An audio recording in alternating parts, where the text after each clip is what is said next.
Hey everybody. I've had a big day today, so I've rushed around. I hope my internet works. I hope it's not breaking up for you guys. I'm tethered to my phone. I'm not tethered to the Silver Queen's internet because that really is not good. Not good. I don't know if I'm early. I don't know if I'm late. My StreamYard said let's go, so here I am. I'm going. And it doesn't matter if I'm ahead of time or whatever. So here I am in the Silver Queen. I've invited Cassie to come along. She'll pop in when she can. I've invited Jason as well, but it was sort of a little bit of late notice, so we'll see who pops in. Otherwise, you might be stuck with me and my stories of Virginia City since I arrived on Monday. But I'll just check because I'm not on the YouTube. I'm just in StreamYard, so I'll have a little look the best I can. So I can see Kathy's here and Betty. Hey, Betty. Tom, hello, Tom. I did see your message today, by the by. So, and what else? And so, all right. Hey, Steph. Ali. Hello, Ali. I've had, what did I do with it? Hang on, I'm going to jump up and show you something. Yeah.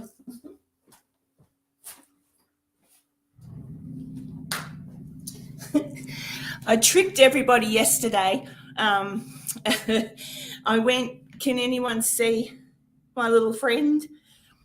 I went yesterday somewhere and he was a gift, and I sent a little photo to my family and stuff and said, I've got a pet weasel now and I'm going to bring him home. And my children, oh my God, don't do that. But folks, he's a taxidermied weasel, see? And he's a bracelet. So I've been walking around with that on today. I rather like it, actually. I'm a bit attached. When I arrived here on Monday to Virginia City, I picked up the rental in Reno, got 10 minutes out of Virginia City, and there were rocks on the road. There'd been a bit of a rock fall. Lucky me, I hit a rock that I couldn't avoid, just a little, literally like the size of my fist maybe, but it blew the tire. So I changed the tire. I pulled over. I couldn't, and I had to drive a little bit with it. Excuse the motorbike, but there's motorbikes out the front that like to make a loud noise. If you can hear that, that's what that is. Oh yes, I've named it, Ali. It's Kyle, and that I'll explain that later too. Oh, Cassie and Ron are here as well. Whee! You ready, Cassie? Hi. I've got to turn my computer up. There's a silly man on a motorbike. Give me a sec. Now I can hear you, I think. Can you hear that? Not overly, no. Oh, good. So it's just me. It's annoying. Yeah, Kyle, because the boy who gave him to me, if anyone's been to Virginia City, you may have seen a guy who rides around on a unicycle. And Ron loves him, doesn't he, Cassie? Yeah. The guy. So the guy rides around on a unicycle. Well, I met him I'll get to it all. I'll tell you what I've been doing. But I met him last night, and he does taxidermy as well, right? And I went, I said, you don't kill anything to taxiderm it, do you? And he said, no. He said, I'll just go and grab these things and show you. So he brought this out, and he said, it's like they're weasels. And he said, I'll feel it. And I went to touch it and, of course, fell for it. And he went bang like that, and I screamed and I've got to fight. But I brought it. So that's why it's called Kyle. But, yeah, I'm having a ball. I'm having fun. How are you, Cassie? I'm good. I'm pooped out. I'm still trying to catch up on the lack of sleep we had. So, yeah, I know. And I'm sorry if I haven't got any choice because I can hear it's echoing, but I don't have much. I might have a choice. I could put some headphones in, couldn't I? That might work. Give me a second, Cassie. Entertain the troops. To me, you sound okay. Oh, not me, Cassie. Entertain the troops. Wait, where's Cassie? But you sound good to me. But you sound okay. Oh, do you? It's not echoing? No. Oh, all right. If anybody else feels that it's echoing, just let me know. Thanks, Betty. Or are you talking to Cassie? Her hair's beautiful too. Hi, Warrior Spirit. Hi, Jen. She was at Virginia City, Jen. Remember? At PEX? She was there. Oh, I don't know. Well, probably. I met so many people. I don't know. I'm getting old, the memory goes. But yeah, but look, I'll talk about Virginia City later, but I miss Cassie. I was there, guys. I was there in Cassie's office. I was there on the chair. I met all the animals, the dogs. The pussycat didn't let me pat it, but he's just flighty, isn't he? He's not very, he's like he likes the kids. He'll go near the kids at bedtime, but that's pretty much it. He's not much of a, like, actually he's outside right now. He was we heard meowing really loudly. So there was a cat. I don't know where this cat came from, but it was like trying to be territorial of our yard, which is not right. Anyways, so the cat was like, so Ron scared the cat away. But he'll come in before bed. Yeah. So that's right. Where's Ron? Is he? What time is it there? Is Ron putting the kids to bed or something? No, but kids are in bed. It's almost 11 at night. He's not next door, is he? No, he's actually getting a beer. I think he was getting a beer last I heard. Oh, that's something different. Just something a bit different for him then. He's got nice beer in his man cave, guys. He's got a good man cave. Mm-hmm. I think we made it better by suggesting he put the coloured lights up on the wall. Yeah. So now it's kind of like for anyone of my age group, it's kind of like a disco now in Ron's in Ron's man cave. But yeah, we had fun when because Cassie and I met up. Where were we? For Octagon Hall? Mm-hmm. Octagon Hall. We met up that day, didn't we? Yeah. And we've just had a ball. We've just had so much fun. And when I left with Cassie, I was probably okay because I was still with Jason. So, but Cassie cried. I did. I could see her in the rear vision mirror going and Ron giving her a hug. And I'm like, oh. Yeah. I was wiping my tears. It was just because it was such a good time together, all of us. And so it was just like, I don't know. It was just like, I don't know. Because I know I'm not going to see you in person for a long time. So that was like, sucks. Yeah. I don't know. Who knows? I might win the lotto and I can do whatever I want. I'll get to another story in a minute. But yeah, it's like it took me a while. It took me a good while to put to work. Lucky for me, when I came back from America the first time, I'd actually oversaved. So I had some funds left and I could have just put them back in and paid something on my house. But instead, I thought, no, I'll just leave it sit there because you never know. Then when we had those talks in October, pretty much October, like we saw each other in September and October, we were like planning. So yeah, and then I used nearly all of that money then to pay, like to make sure I booked things and surprise you all and say, hey, guess what I booked? But then I was still working, so that was okay. So then I just every single penny I put into my US trip account and then booked my flights as quickly as I could and just kept putting it in. So it's hard. But I did it. So I want to do it again and save because it's expensive. Oh, especially for you. Oh, for me, like if I lived in America, no big deal. Like not really, no big deal, but to fly here because like $3,000 for airfare. Like that's return, guys. That's return, but still, it's a lot of money, and it's not very comfortable.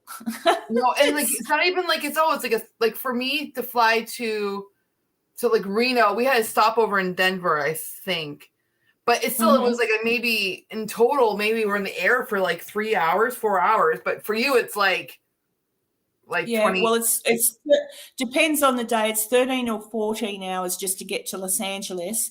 Yeah. Then there's, the little layovers in between. I've never been lucky enough to go boom, boom, boom and get on the planes. So it took me 27 hours in total to reach Tulsa. Yeah. And coming here was all right too because I booked myself. But going home, I leave next week, Tuesday, I leave here. And I go to Los Angeles, and then I've got a 9-hour layover till my plane takes off. But it's okay. I think, did I tell you what I'd organised for that Monday? Oh, yes, that is right. Yeah. There's, for anyone interested, if you type in to the YouTube, you're looking for something, Dearly Departed Tours, it's called. A man named Scott Michaels has a channel. he was advisor on that Hollywood movie, Hollywood Once Upon a Time in Hollywood, because he knows a lot about the history of the Manson murders and all that sort of thing.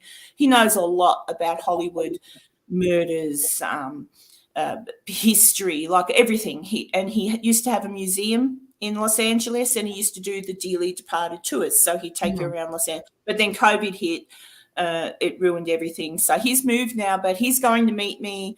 He's coming to see me in Los Angeles, and I've requested that he take me to see Sharon Tate's grave so I can leave her some flowers and just a short trip up Cielo Drive just because. And then the rest of the time I think we'll just get some food and talk. So I've got time. I've got something to fill in my time. Crow's funny. Crow sent me a message and he said, is it all right? Do you know him? And I said, yes. It's all safe. It's all good. Oh, so long as he's not a serial killer, said Crow. And I thought, well, if he is, I've just told everyone who I'll be with. So if anything happens to me, you know who it was. Yeah. But if you're interested in anything like that, head on over to Dearly Departed. It might just be called Dearly Departed, full stop. And yeah, he's got a good channel, lots of interesting things. So that's what I'm doing on Monday. Yeah. So what have you been doing since I left you, Cassie? Working. But I've not worked crazily. I've had I was off for 2 days. Well, you guys left Saturday morning, and so I had Saturday off. Sunday off, so it was kind of nice to have 2 days to kind of get caught up with laundry and whatnot. And then I worked Monday, but I was off Tuesday. Then I worked yesterday, but I didn't have to work till 3 yesterday. And I worked till 11 at night. So, but at least I could be a little bit more lazy yesterday. And then I'm off today, but I do have to work tomorrow at 7 in the morning. So I've had some good breaks, and so I'm not just been working right all bunched together. I've kind of work off, So. But then I work Friday, Saturday, Sunday, and then I have 3 days off, which is random. So you should go to Niagara Falls and get in the boat and not pat the hawk. No. I always say not pat the hawk. Yeah. Oh, it doesn't matter. I don't think I'm not on YouTube, so I don't know how many people are watching, but there's a hawk. It was a hawk, wasn't it?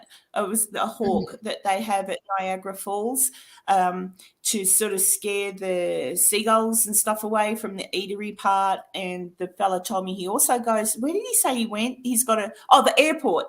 They also use the hawks at the airport to scare birds away so they don't interfere with the flights taking off.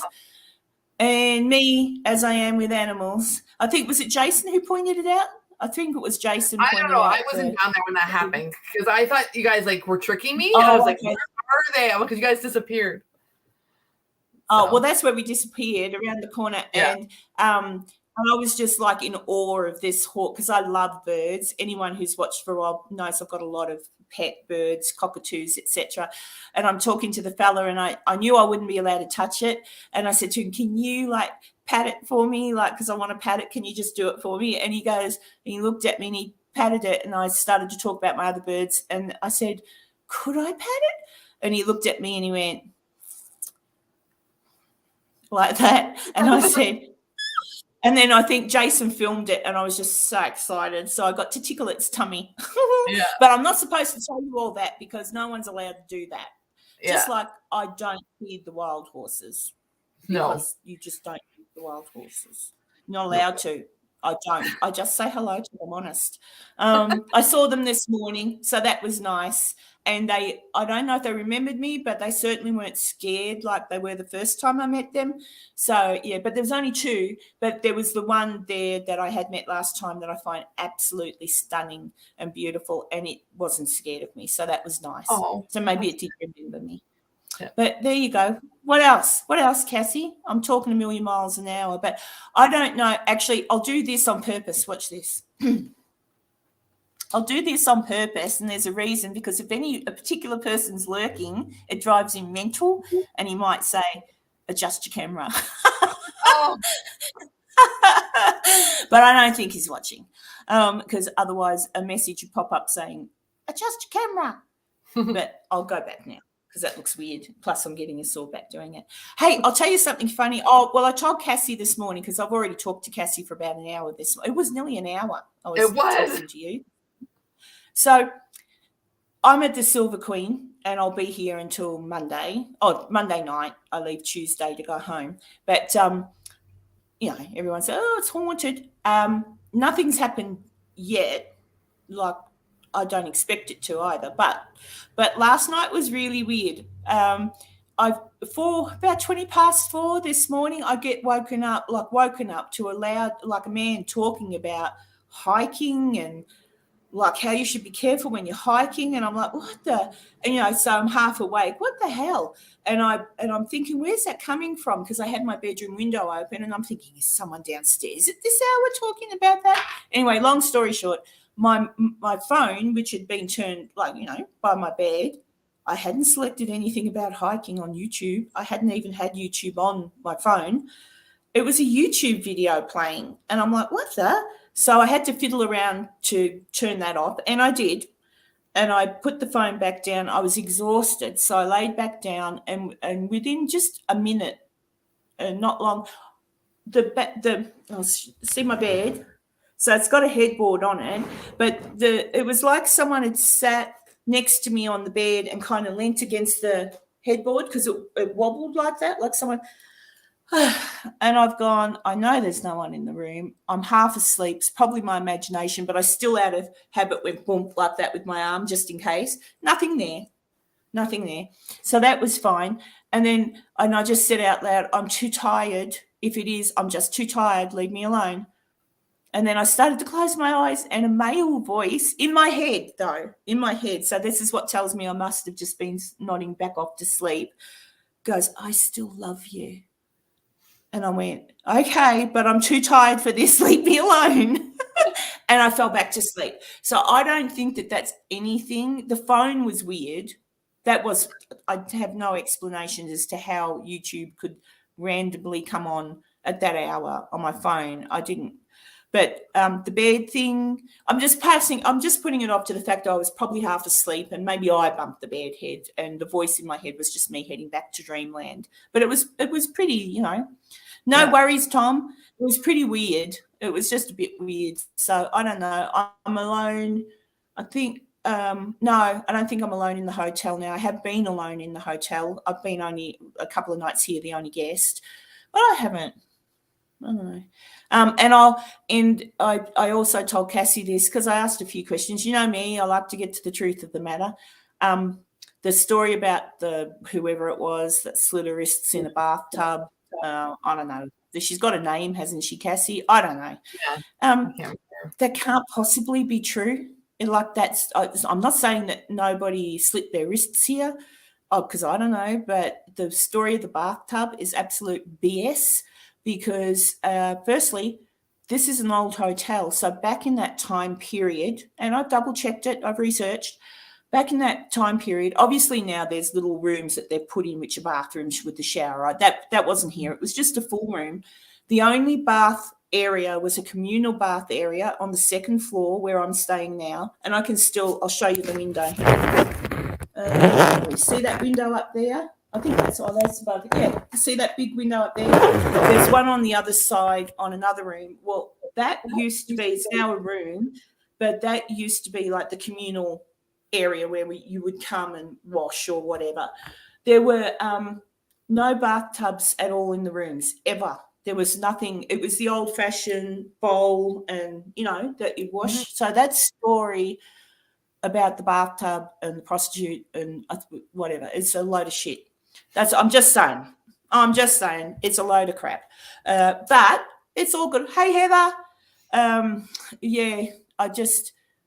that's what I've been doing. I've been asking a lot of questions. I met a lot of people. I've been here. So, yeah. I'm not saying that nobody hurt themselves here. What I'm saying is there were no bathtubs. So that part of the story is not accurate. Yeah. But I found out there had been a murder next door. There's like apartments next door to when you know the door we walk through, Cassie, the the stairs of death. Right Yeah. next door, there's another door. Well, that's a little apartment that leads down to some apartments. In there was a thing. So there you go. Well, That's okay, Heather. What else? Our response is spelling. I get Cassie. It's fine. Oh, yeah, I used to spell it wrong too. It's all right, Heather. I'd spell it right now, otherwise I'd get in trouble. But yeah, so but yes, I've been poking around a little bit, asking lots of questions. I found a new haunted spot that nobody knows about in Virginia City. Ooh. I'll tell you about that. Yeah, nobody knows. Helps to know the locals, but I'm going to find out more about that while I'm here and see. Because the person who owns the particular building isn't always in town, but I know where his house is. So I'll ask around tomorrow and see if anybody can put me in contact with him. But if not, I'll just keep it in mind, and I'll get my friend Connie, who lives here, to sort of, she sees him, say something. Yeah.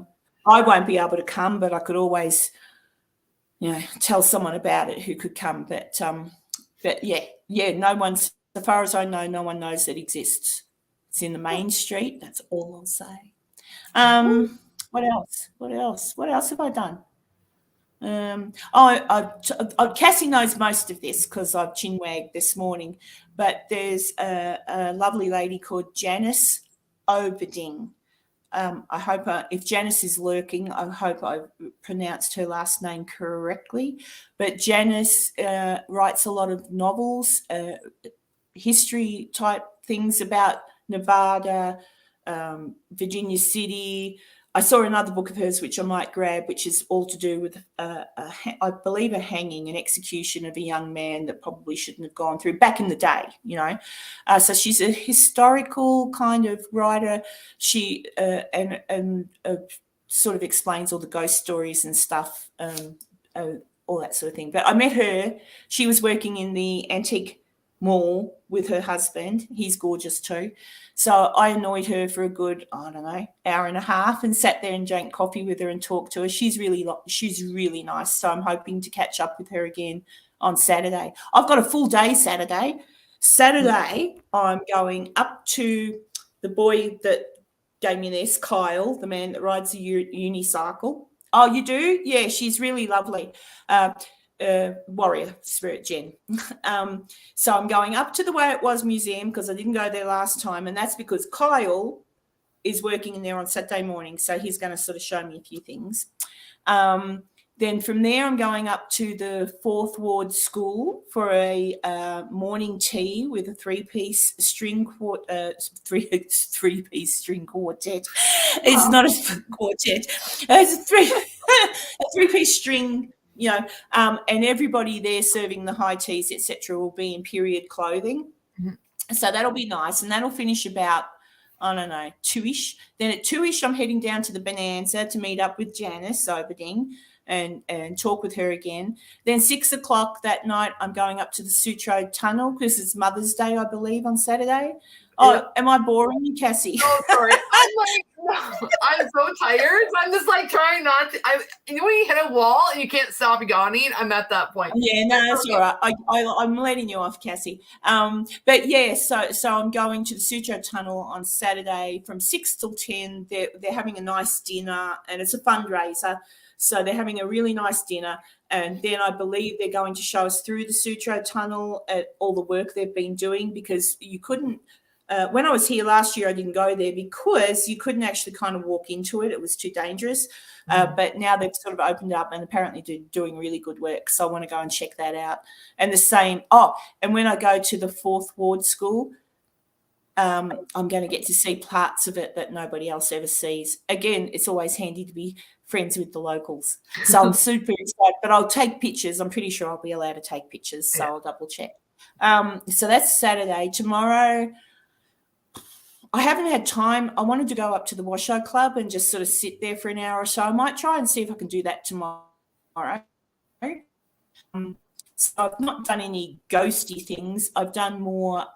I've asked questions, and I'm finding stuff out, and I'm talking to the people that live here and know what's BS and what's not. I've found out a whole heap more of history type things. So that's what I'm doing. But I'm also having fun. So, and I don't know if anybody saw. Yeah. I know, Heather, I know a few people probably have, that I witnessed a wedding in the chapel. I was a witness to someone getting hitched. So that was fun. And yeah, I don't know. Cassie looks like she needs to go to bed. Where's Ron? Did he fall asleep in the man cave? It's possible. I don't even know. But there is a comfy recliner chair in there. So. Oh, well, there you go. I reckon he sat down. Or he's lurking. He's on his phone. Or he's talking to Crow. Or whatever it is Ron does. I don't know. But I mean, I don't know. It's after 11 here, so. Oh, yeah, I tried. I couldn't work it out. I wasn't sure what time was what, but it's okay. Yeah, but has anyone got any questions for me? Because I've rambled on and I can't see anything in this chat I'm looking at. So I think you're just all watching me nonstop talk. Heather, yeah, look, if I can find out about what I said in regard to that building, I will. I'll see what I can find out, but I certainly know that no one knows about it. That's all I can say. But I found out about it because I'm friends with the locals. I'm a local. Oh, and there's so many jobs going here, guys. If anyone's out of work, tons of work in Virginia City. If you're a barmaid, a waitress, is barmaid the correct term? I used to be a barmaid. But if you're a barmaid, a salesperson, there's a couple of dress shops in town who are desperate for staff. What happened was, with all the snow that come through Virginia City, they were shut down literally for almost 6 months because even the roads a couple of times so there was nobody coming up here. So for 6 months, and so people that were working up here had to leave to just get other jobs. So now, like the Bonanza, I wanted to go there and have breakfast. They're not opening most days because they haven't got the staff. Oh, wow. They've got no one there to, So if you want a job at the Bonanza, they're hiring. Who else is hiring?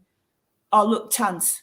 If you walk through town today and looking for work, you'd have no excuse. You'd have work. Even Silver Queen could probably do with some good chambermaids. So I know I'd have it if I wanted to. If I did not want to leave and I just wanted to stay here, I'd have a job here.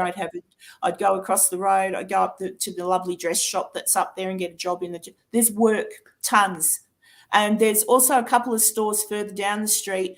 If anyone's been here before and gone into the store where you've got the shooting gallery, and then there's the Zoltar things, and there's about 3 or 4 shops in a row.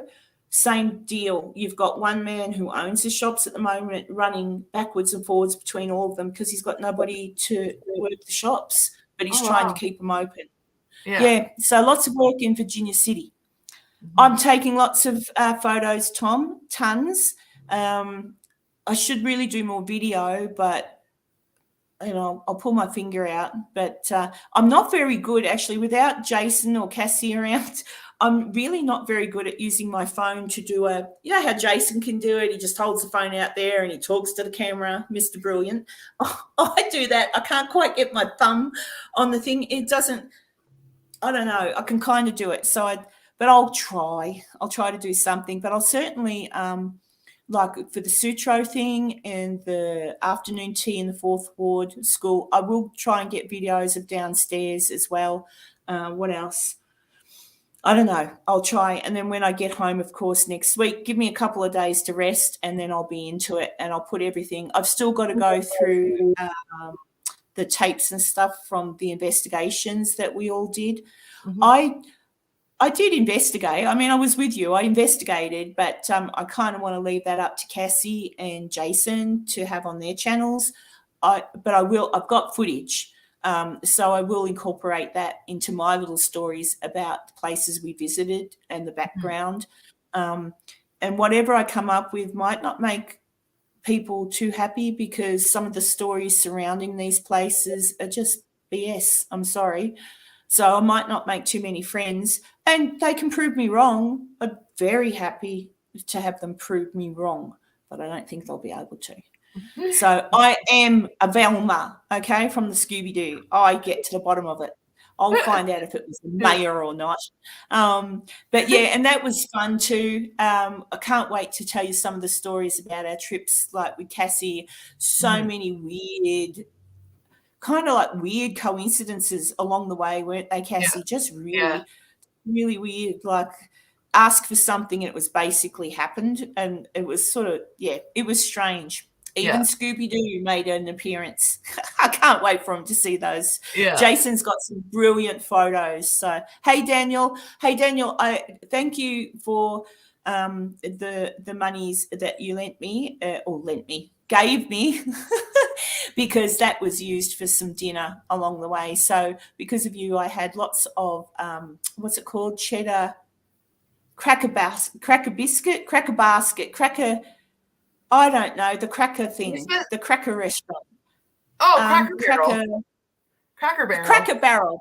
Sorry, I'm like, where are you going with this? I was trying to I'm talking about like a crack. I don't even know what you're talking about. No, I understand. No. And so yeah, a couple of people did give me some funds, which did help with the food. So that was really good, which left more money for me to buy things that Jason says I didn't need. You don't need that, Karen. So I would put it back down. You don't need that, Karen. I would put it back down. But a couple of times he disappeared with Cassie and Ron, so he wasn't near me. So I had to get what I wanted. I've got dolls, and I've got what's the artist? I always go, Bob, the artist that passed. Yeah, I got a doll that looks like him. I don't know if anyone's seen any of my posts, but when I was in the antique store, there was a Raggedy Ann that looks just like, and that's what I've always wanted, the Annabelle, the haunted doll. I've always wanted one like her, and it's as big as her. It's the same size. So I'm super stoked. So she's packed away already in a suitcase. What else did I get? Oh, I got a 100-year-old doll, a little old wooden doll. And it has like a funny little squeaker in the back of it. So when you tip it, the baby, and it's just auto, so it's really old. So it doesn't do it as loud as it might have when it was first made. But it goes, but I think she's cute. So she's wrapped up. She's not, where is she? Oh, she's in I had to buy an extra suitcase. I brought another suitcase the other day, Cassie. It's absolutely chockers. I'm taking back so much stuff. I've given some clothes to Goodwill because I don't have room for clothes in my suitcase to go home. Oh my gosh. And I went clothes shopping again, so I brought more clothes. So they have to come home. Oh my gosh, that's so funny. I don't know.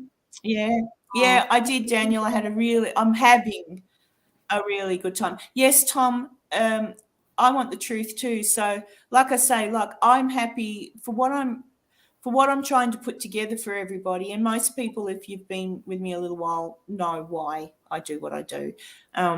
But I just get really cranky and sometimes it's probably not the investigator's fault that they believe a particular story, because a lot of people who own these properties tell lies. Like they tell these things, like ask Joe, like in regard to the Harrisville place, and somewhere else. Like sometimes they just make things up. I don't know. Or maybe it wasn't Harrisville. Joe's probably not watching, but if he watches later, he's told the story before, the picture of the witch or something, and it turned out to be some picture from a magazine. But yeah, so it might not necessarily be the investigator's fault, and not everybody has time to research somewhere before they go. But you should. But it took me ages to actually research, for example, the Sally House, which Jason's come up with a good idea for me. He said rather than put together a whole episode, just maybe put in a little weekly, because there's so many characters to that Sally House story that are real and lovable. And so he suggested just doing little ones so that I can talk to you about each individual person involved. And that might be more enjoyable. And then hopefully in the future, when people go to the Sally House, if they've watched anything that I've presented, they'll be able to maybe just be a bit more polite and actually ask for the people that built the home, as opposed to some random made up as conspiracy theory, my opinion, whatever, some made up story. because there was a beautiful family lived in that home and they deserve to be respected. That's how I feel. So I'll put that forward. And everything I'm researching. While I'm here, I'm just talking to people and getting stories and trying to get to the truth of the matter. And I'll present that in a way where I don't put anybody, what do you call it when you accidentally name someone and you shouldn't? I won't do anything to put anybody in. You know what I mean? So it's all hush hush on the down low, but I'm going to find out. Yes, Tom, some of them do stretch the truth. That is true. Hey, Intrepids. But yes, I'm having fun and I'm going to be sad when I go home. I'll take some footage of my visit to, I'm pretty sure, Sharon Tate. If any of you don't know who she is, she was the lady that was murdered by part of the Manson family, her and her little unborn baby. So I want to visit her grave. So while I'm there, I might just sort of video that and you can see that I put some flowers for her. So I'll probably video what I can around Los Angeles, wherever Scott might take me. But do check out Scott's channel. I think you'll like it. I like it. What was that? Daniel, I did that with Truckee River Murder House in Nevada. Where are you, Crow? Little Crow. Oh, there you go. Hey, Crow. Yeah, the Truckee River Murder House, that's a whole heap of bullshit too. It's just a house. If it was ever a house, it could have been a shed. Who knows? But anyway, there's nothing there. Full stop. But there was a family murdered back in the day in Truckee, but nowhere near that, and it was not the same sort of story. So anyway, my opinion. Yep. Hey, Crow, how's the pussycat? How's my little grandbaby pussycat? One of Crow's pussycats was a bit crook, and he had to take him to the vet. So I'm just wondering if he's gotten any better. Okay, Karen, this question. I auto-corrected rock with crook or croc. Oh, you say crook. Never mind. I say croc. What? So I say croc, like crock pot, but then you say crook though, so never mind. Oh, yeah. Word. I was like, wait, did I say something that actually kind of like made sense? But yeah. Oh, when I say go crook, because I tend to say that. You mean when I say I'll go crook, or I'm Is that like angry? Is that what you're talking about when I say crook? Yeah. Yes. Oh, yeah. I'll get angry with you. I'll go crook. Oh, okay. So I think that's an English thing too. Oh, okay. Yeah. I won't go croc. Okay. I know. I like it was autocorrect for sure. Crow just said, "Are you almost done? I'll come up." If not. Oh, you want to come on, Crow? Okay, hang on. Yeah. But you know what, Karen? I have to go to bed. What? Because I have to work at. Oh yeah, no, I know. And it's 11:30 at night, so I'm like, you can go to bed. I know how late it is there, so I don't mind. Crow can talk to me for a minute. Okay, I won't stay on forever anyway. Yeah, hang on, Crow. I've got to find you, Crow. I'm pooped. Crow. There you are. Oh, bloody hell! There we go. I'm trying to do something here, and it went away. And there you go, Crow. I've sent. Okay. Yep.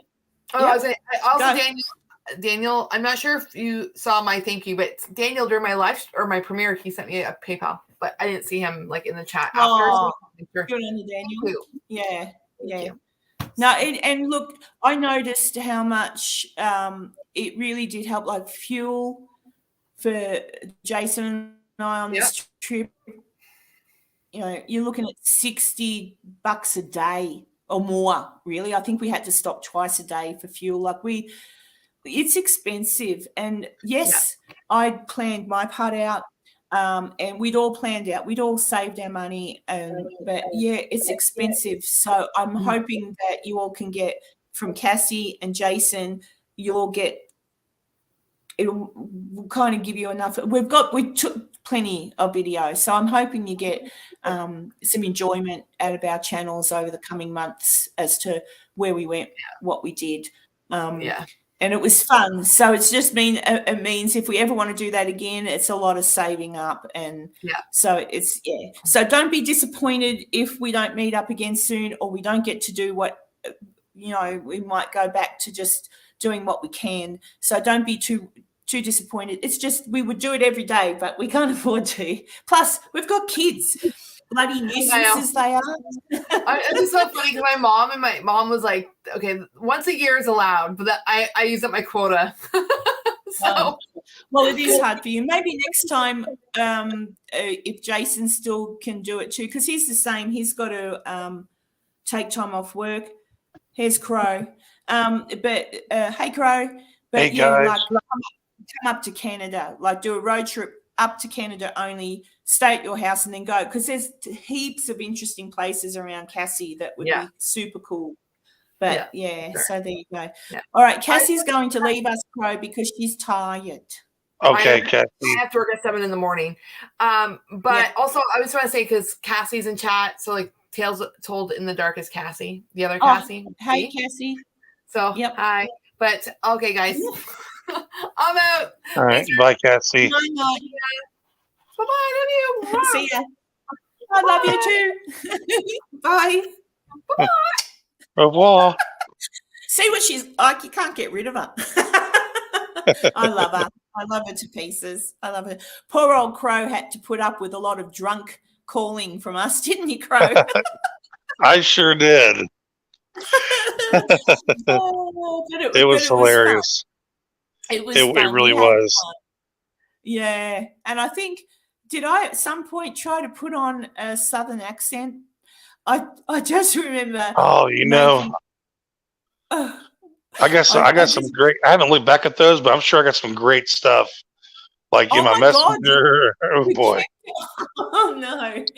Yeah, I know we did. I know we were sitting there and we were just being really silly because I said something or other, and with a couple of, because I'm not really a big drinker, but I've been pushed into enjoying beer, and that's Jason and Ron's fault. So I'll blame them. But I hate beer. Like, I don't like beer. I don't really like alcohol.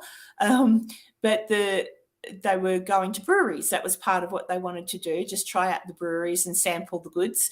So I thought, oh, look, they're doing it, I'll have a sip. So, yes, it was like, but then it was the stouts that I liked, the really dark beer.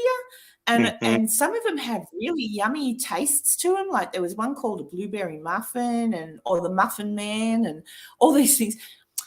And even Cassie now likes beer because she did the same thing as I.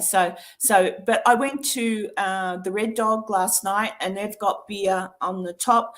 And I looked and I thought, it's a bit late because I wanted to call Jason and ask which beer should I pick. I'm sure he would have appreciated being woken up. Which beer should I pick, Jason? Right. But yes, I like beer now. So what happened was I drank a little bit too much beer. I drank too much. Yes, drunk calls, Tom. It was drunk calls, and some of them were a bit raunchy. I think poor old Crow probably had a heart attack sometimes. Oh my God. There was some funny. Man, y'all were like in high school again. It was like we were four kids, just we were really quite immature. and Ron said I've corrupted his wife because, like penis jokes and things. Like I would just sort of say, oh, that's a big sausage on your plate and things like that. And then Cassie would laugh and it'd be like, oh, and Ron would go, look what you've done. Look, I got news for Ron. She was corrupted way before you got a hold of her. Yeah, she's good value, Cassie. The dark beer, but I have to ask Jason again, but you have to pick ones that are sort of say they've got like a sweet flavor to them. There's one like a coffee. It's got a coffee taste. That was really nice. It was just like, honestly, it was just like drinking a cold coffee, but it was beer and it was alcoholic. And that is the one, that particular beer, whatever that was called, is the one that got Cassie and I very, very intoxicated. We only had one, but we didn't realize how strong it was. And then we were just really stupid. And I think that's when we called you Gro. I'm pretty sure that's when we called you. Okay.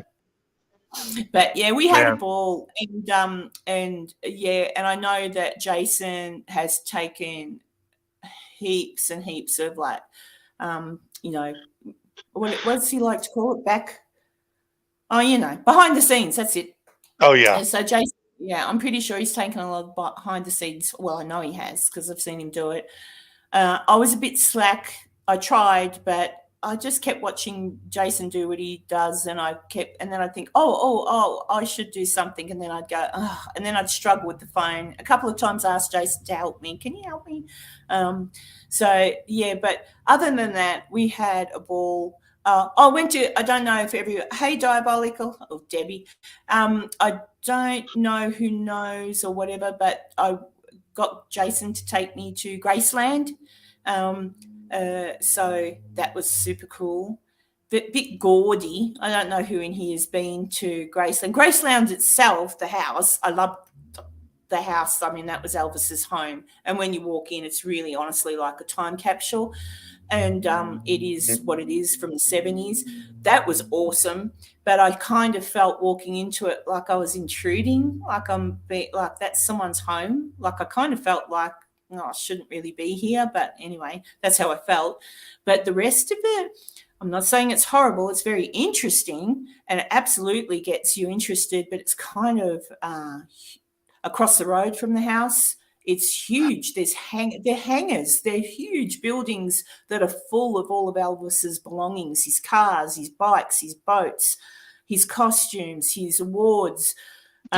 It's massive, absolutely massive. But it also kind of, when you enter to get on the little shuttle that takes you across to Graceland, it's also kind of like walking into a theme park. And I don't know, that felt a bit gaudy to me. That felt a little bit gaudy, but the rest of it was really good. Like Jason went in there not being an Elvis Presley fan at all, and by the time he came out, he was pretty like, oh gee, I'd really like to learn a little bit more about him. Like it was interesting. I was just happy I got to see the Jungle Room. Yeah, how could you not like Elvis, Jason? I'm gonna sell him the whole thing.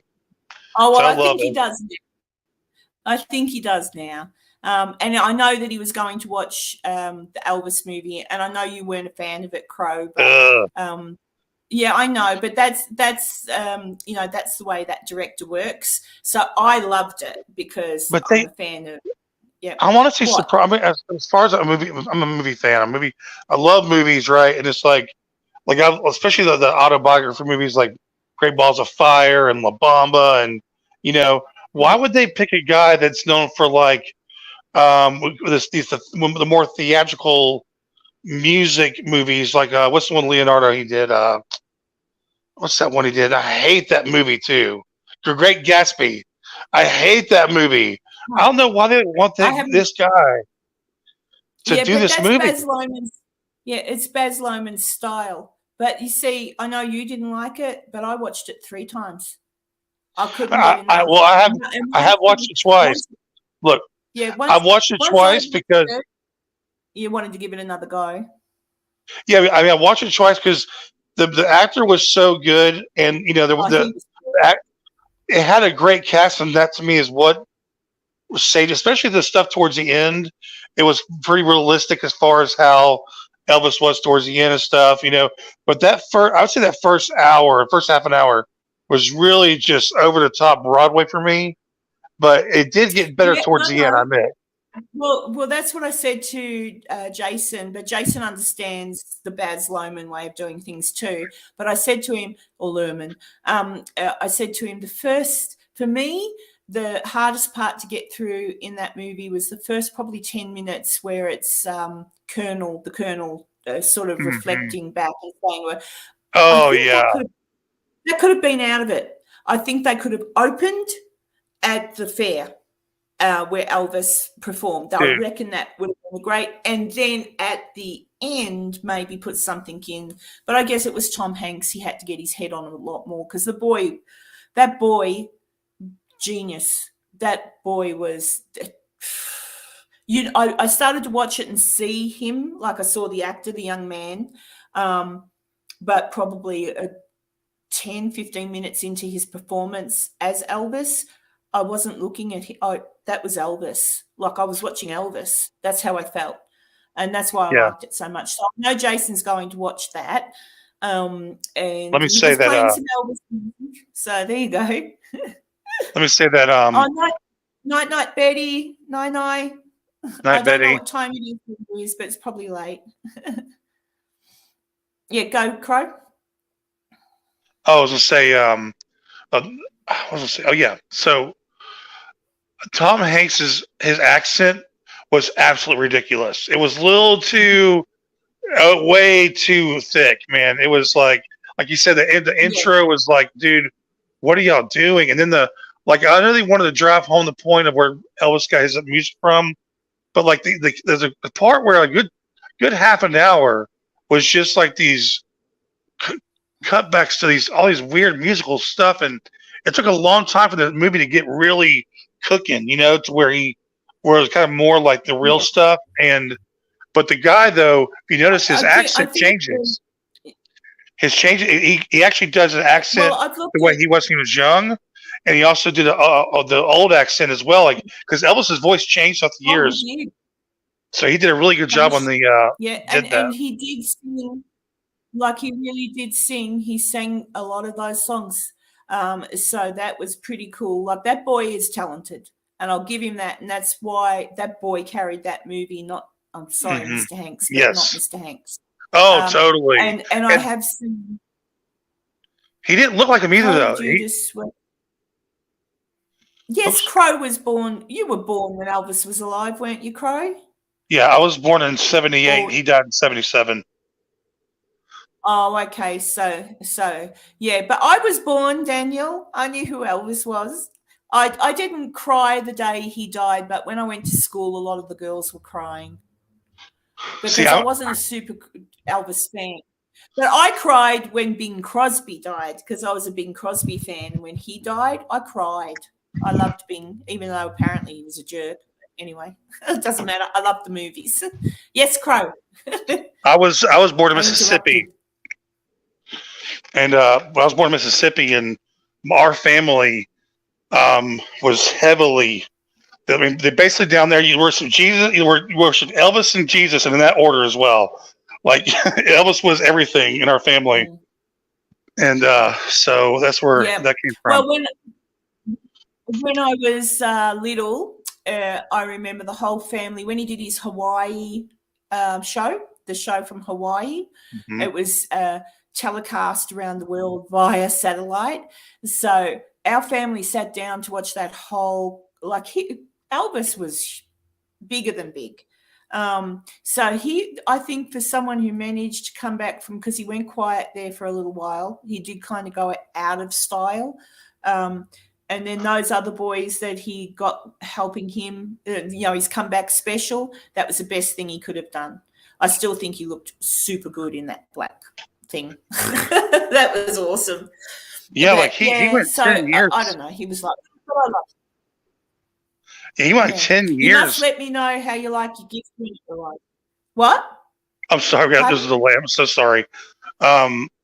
He went about 10 years without doing any lives. All he did was movies for like 10 years in a row, and he barely did any live. Well, I think nothing. Well, when he did the last movie, he did. I think it was something like Charo, or he played a cowboy. I've seen that movie, and there's not an ounce of singing in it. He doesn't oh, I'm getting on my horse. He doesn't do anything like that. It's just horrible. All out.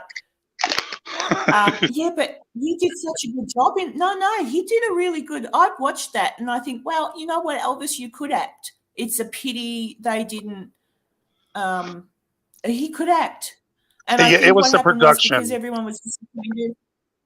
Yeah, but I think everyone was disappointed he didn't sing in it, and that's why it wasn't a hit.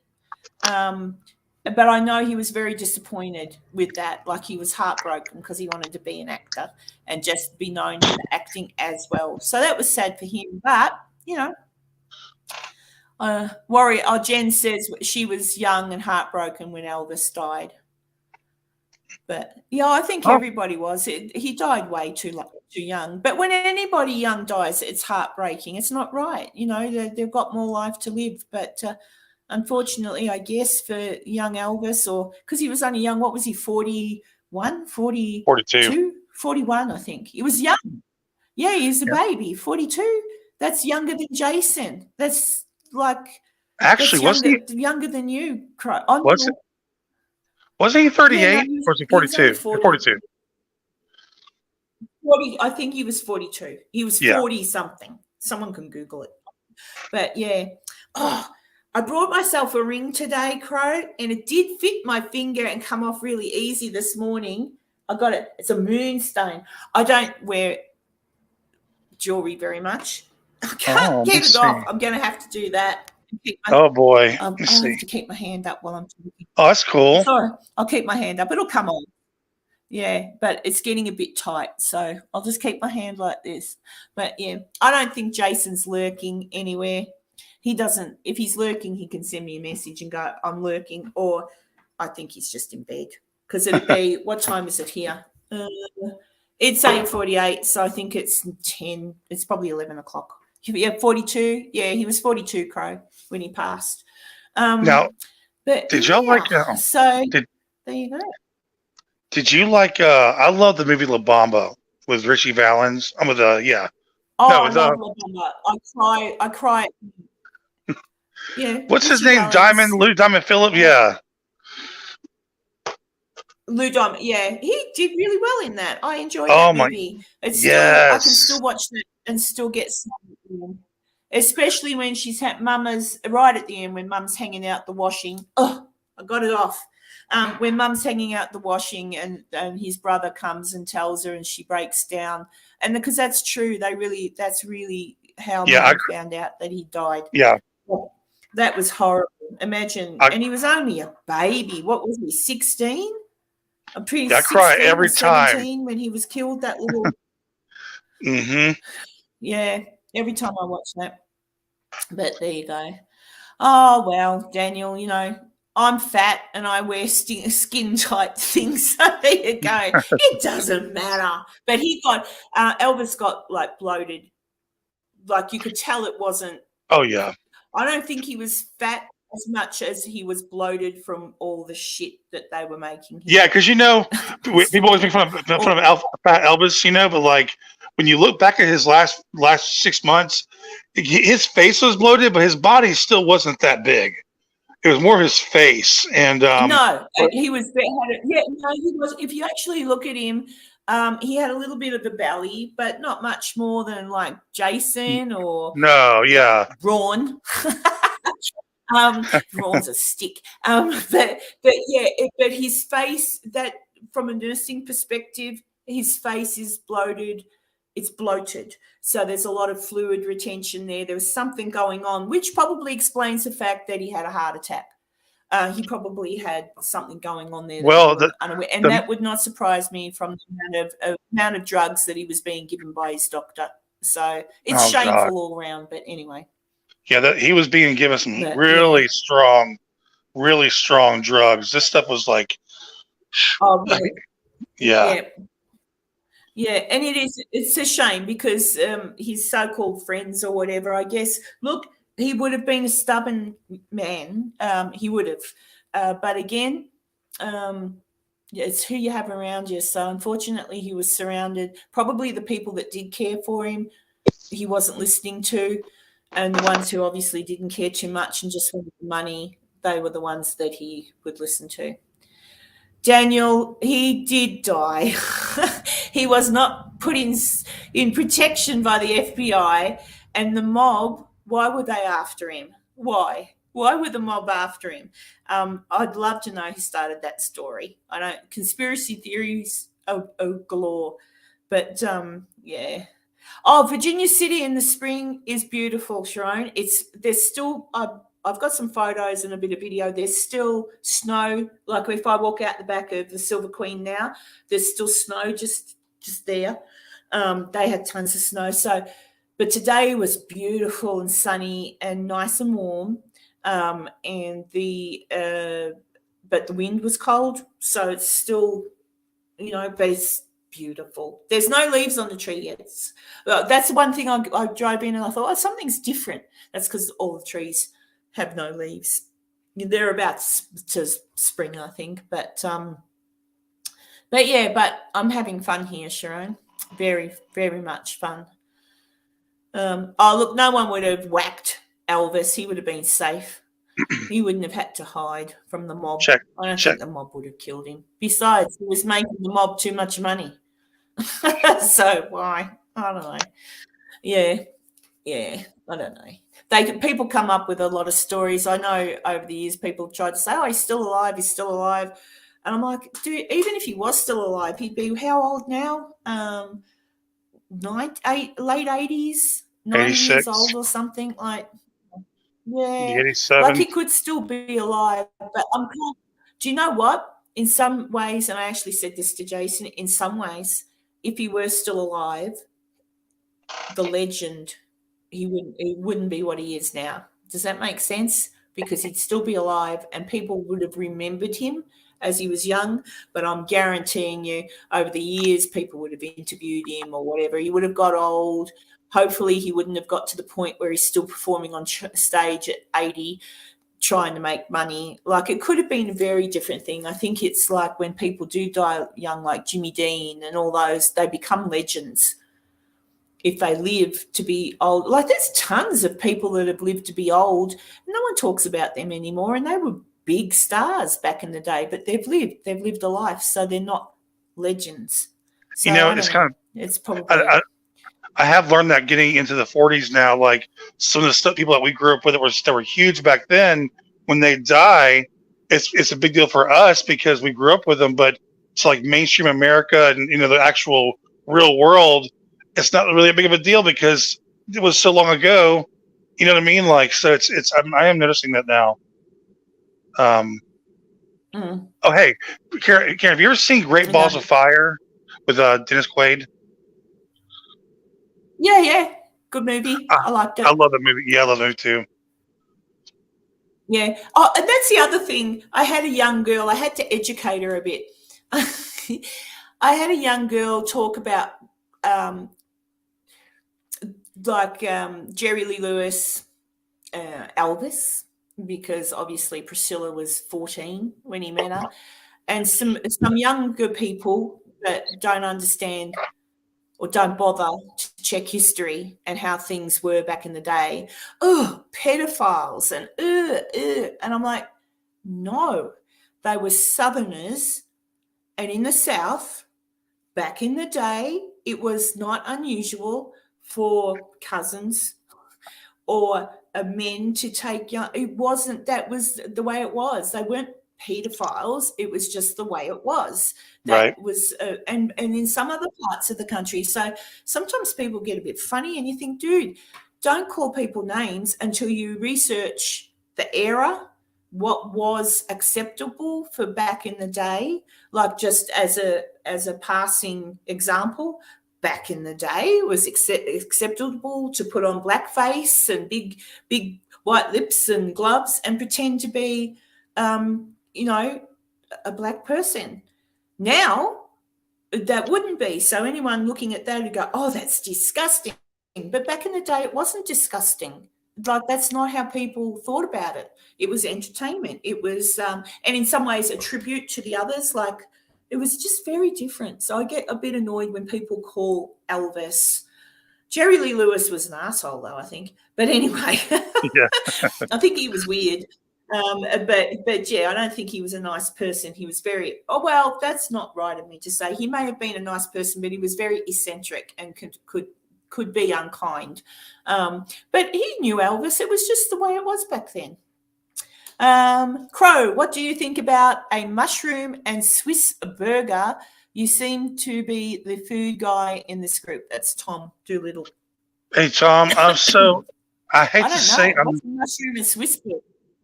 I'm not a big mushroom guy. I actually don't really like mushrooms, but I'll just take them off the burger and eat it that way.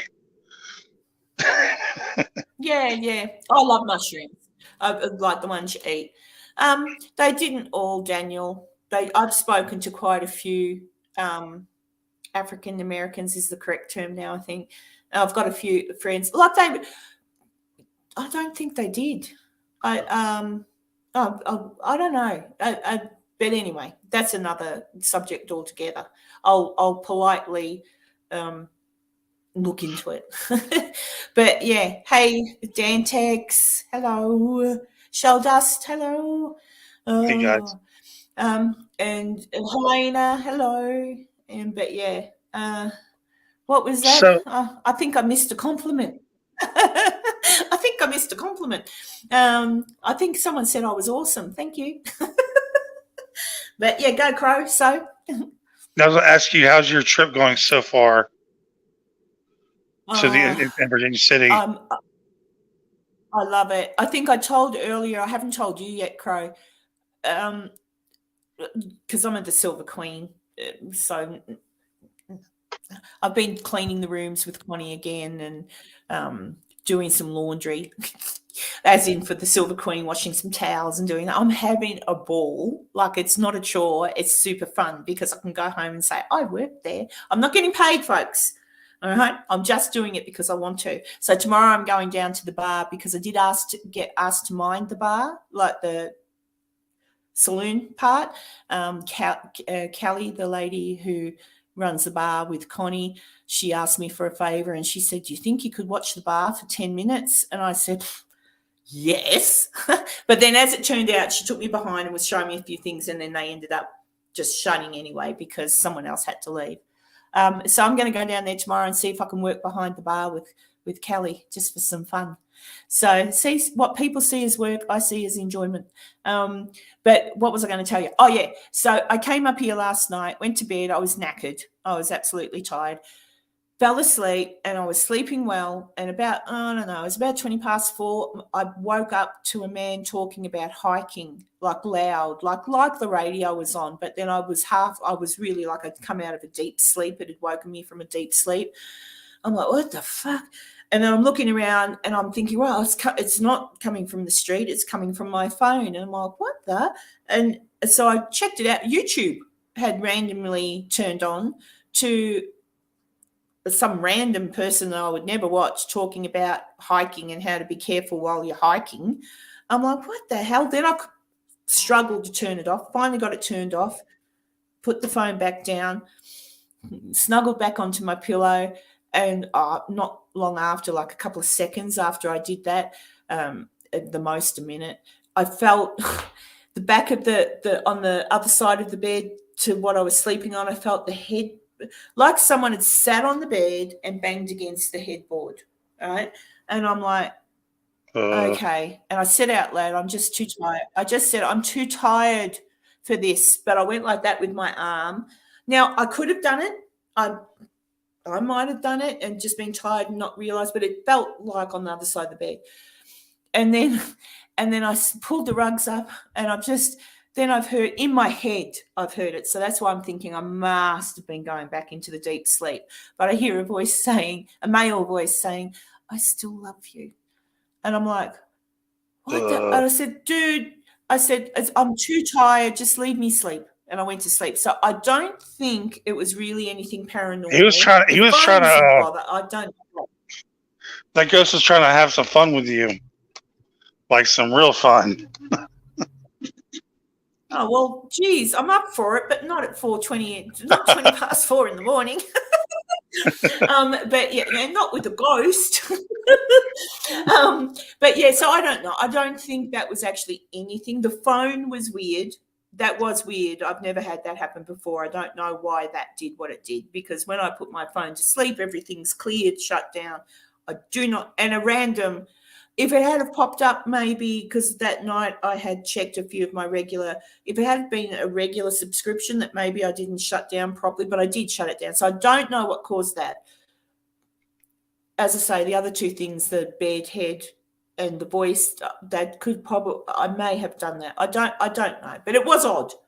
It was odd. So I'm keeping my options open, but I haven't seen anything Haven't heard anything. I've been in the hotel for one night this week where I was the only guest. It's just a beautiful hotel. And I told Cassie earlier, I think I told you, Crow, but yeah, the hotel back in the day, the story of the girl in the bathtub, etc., couldn't have happened. They didn't have baths. They didn't have them. The rooms were just rooms.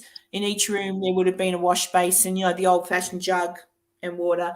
The only place where there was a communal bathing area was next to my room where I am now, which is now a room. But that was it. So there was, if somebody did that to themselves, it was not in a bathtub. So I think that's just a made-up story, or maybe someone's been told a different story and changed it. Or it could have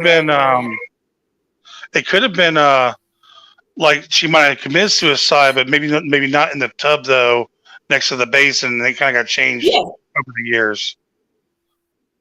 Yeah, it could have been. I mean, this is an old hotel. Over the years, for sure, people have probably passed away in the hotel from a heart attack to maybe, doing themselves in. Who knows? But so far as the bathtub thing, no, not that. But yeah, so I don't know. But I'm asking questions, and I did tell everybody else there was a murder next door. It was kind of like a domestic. And I think it was the lady that was killed. Now, that was next door. When you come to the Silver Queen, there's the blue door you walk up to go to up the stairs of death. Right next to it, there's another door that leads down to some apartments and up to some apartments. It was in there. So not the Silver Queen. But that, if you want to believe that sort of thing, some people have said that they have heard a man and woman arguing, and it's been quite nasty, and they've reported it and told there was no one else in the hotel. You were the only patron. So if you want to believe, it was just next door. So maybe, I don't know. Who knows? But anyway, Tom said paranormal porn. There wouldn't have been any porn because it wouldn't have been taped. But yeah, I don't know. I haven't, of all the places we went to over the and all the places I've been, mainly with Cassie and Jason, I haven't been scared at any of them. There's nothing scary about these places. It's some of them I wouldn't have wanted to be alone, only because that can make you feel scared because you're alone and it's dark. And I think that's just normal of a human not to really be alone in the dark, especially in a place you're not familiar with. But Joe's at Octagon Hall tonight, I believe, investigating. So they say, Shell Dust, but no. I trust me, I'll fill you all in. No. No. Room 11, no. The bathtub that's in there was never in there. So, yeah, it's a bit weird. It's in there now, but wasn't back in the day. But, yeah, Octagon Hall was awesome. What? I was going to ask, does anybody know what it's called when you get attacked sexually in bed? What's that? What type of ghost is that? Does anybody know? Little trivia question for you. Are you serious? Yeah. Oh, do you mean is that a a joke? So a spirit that tries. There you go, succubus. That's it, yeah, succubus. But I think there is a male. Yeah, I think there is a male version. So the succubus is the female, and I think they've got a name for the male version. But God, what was the male version? I knew it too. Yeah, there is a male version. Maybe someone. Well, maybe it's incubus. Yeah, there's incubus and succubus. So I'd say the incubus. Yeah, Shell Dust just said. So it could be. It is. Yeah, that's probably right. Oh, something else. Okay. Yeah. Oh, hey, Raquel. I didn't spot you in there. Sorry, I've been too busy waving my hands and talking. So, but I'll keep up. But yeah, no. But I'm enjoying here at the Silver Queen. I could live here in this front room. There's pigeons out the front. I've been feeding the pigeons. I leave crumbs and stuff for them on the windowsill. They're pretty cute. I probably shouldn't do that, but yeah, just whatever. I can do what I want. And no one of any, there's no harm feeding a pigeon. I don't think. I'm just checking. I heard my phone go off. I'll just check. I haven't been told. Oh, I'm getting told by my carrier, my data carrier back at home, you've used up 50%. Well, I don't care. What else? Yep, nothing else important. That was just telling me I'm using up my data. That's okay. I can do that. I'm having fun. What time is it where you are, right? What time is it there? 12:07 a.m. Oh, you should be asleep. What time is it here? It is now 9. Yeah, it's 9:07 here. So, and Cassie's already in bed because it must be midnight in there. But yeah, shell dust, they look, probably do get fed because you can open the window and quite easy to put food out on the windowsill for them. Oh, you're in my time zone, are you, shell dust? You must be. Yeah, and Crow was really cute the other day. I told him about her. I'm getting someone to show me through, to take me on a little adventure in Los Angeles for my layover. And Crow was worried it might be a serial killer, but it's not. It's just not. I'm looking forward to that. I don't really want to see much of LA itself. There's not much there of interest to me, but I would love to go to the Hollywood. I think it's Hollywood Forever, where there's 2. I'm sure he'll take me to both, but I want to go to the cemetery, and I want to go up to Cielo Drive, and that's kind of, and maybe have dinner at the Coyote. Is it Coyote? Wherever it was that Sharon and the others were supposedly had dinner the night that they were taken. So I'd like to go and have some lunch there. It's a good Mexican restaurant, apparently. So that's what I'll do. And then I'll be happy.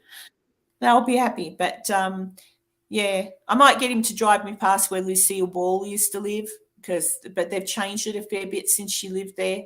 I don't know. We'll see. Oh, does it? Yeah, well, I'm not staying there long.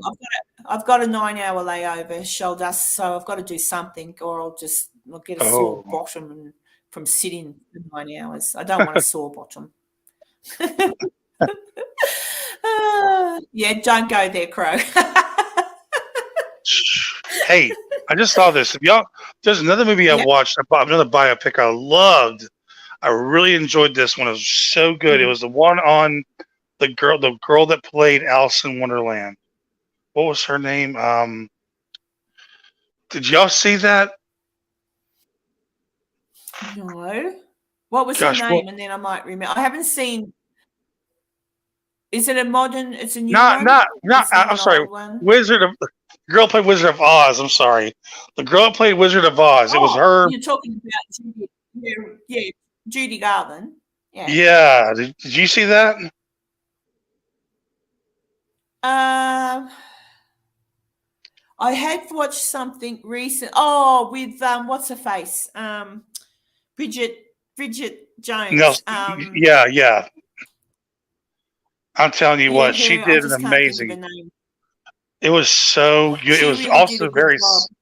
It was also very sad. It was a very sad. What she went through. She's another one that you look at her. Yeah, and she was only in her early 40s as well.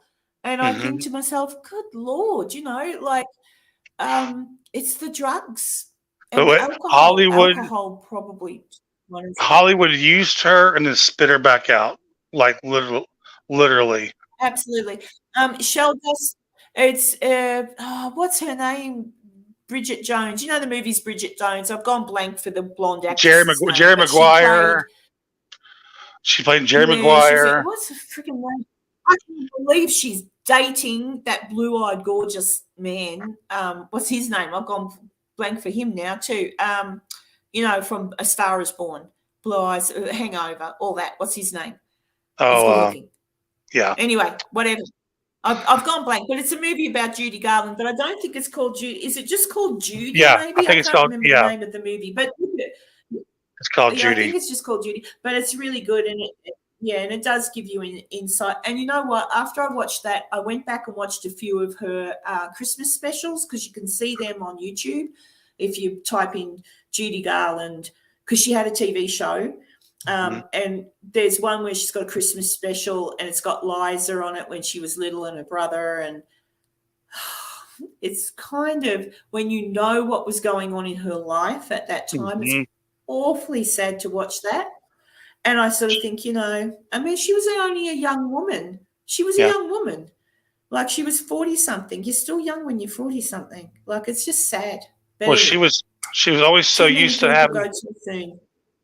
Yeah, she's always trying to be skinny for these roles. They're always the pressure of her being skinny. She was on diet pills from a very young age, and she always had to wait, mentally, like, what do you call it, body wait, what says that word? Dysmorphia. Yeah, there you go. Yeah. Man, it's just very tragic. But there's some great movies out there, and that's kind of why I do what I do, not with movie stars. Maybe I could look into that, but not with movie stars. But that's why I like when I go to places or research places. Like, when I go, I've taken some things. I'm going to do something for Jason, and he's going to have a little presentation on the Cemetery Road about a grave we found. I've got to do some research when I get home.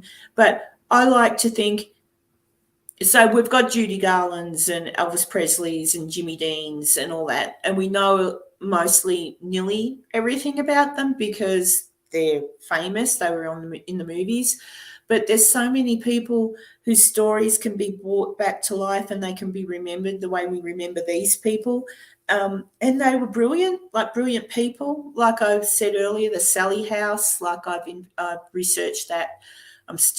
It's a rabbit hole. There's so much. But the people that lived in that house, the Finneys, brilliant. Like the doctor, he became the mayor. He was a championship skater, ice skating and roller skating.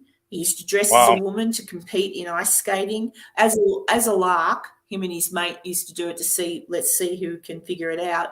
He got caught, so then he got barred from ever competing in that again because of that. So, but just all these stories, and I think none of that's ever spoken about when someone goes to the Sally House. You don't hear the Finney name mentioned.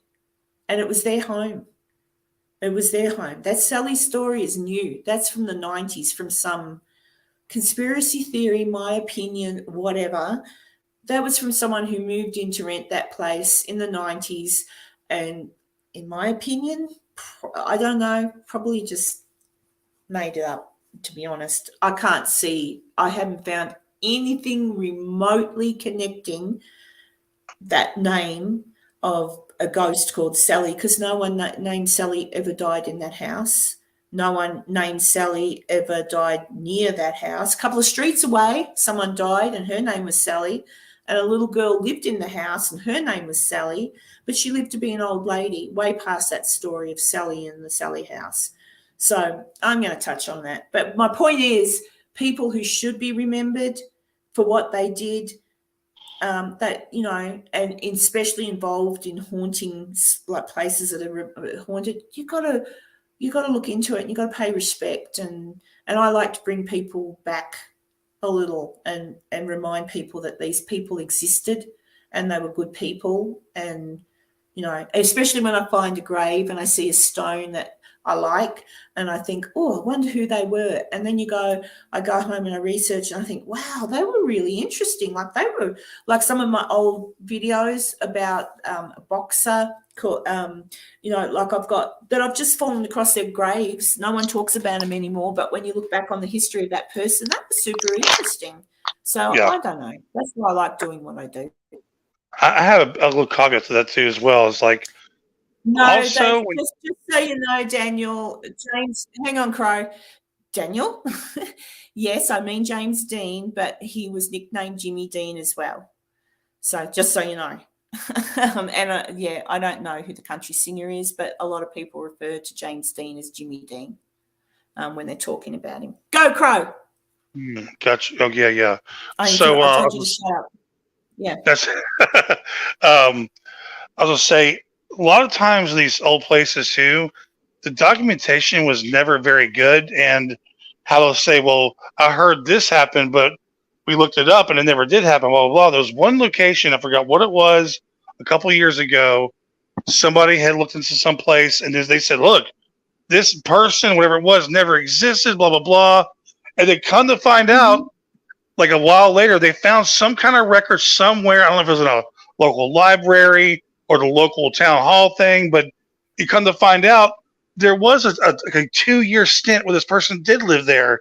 So sometimes when you're going back to these places that were back in the old days before anything was online, for internet and stuff like that, sometimes things get forgotten and people's recollections and stories are wrong. So it's really hard to tell what is right and wrong. So there, I mean, I'm not saying there was a person named Sally over there. You're right. Right. Oh, there's a lady, family lived there. Now I haven't got my notes in front of me. Their last name started with G.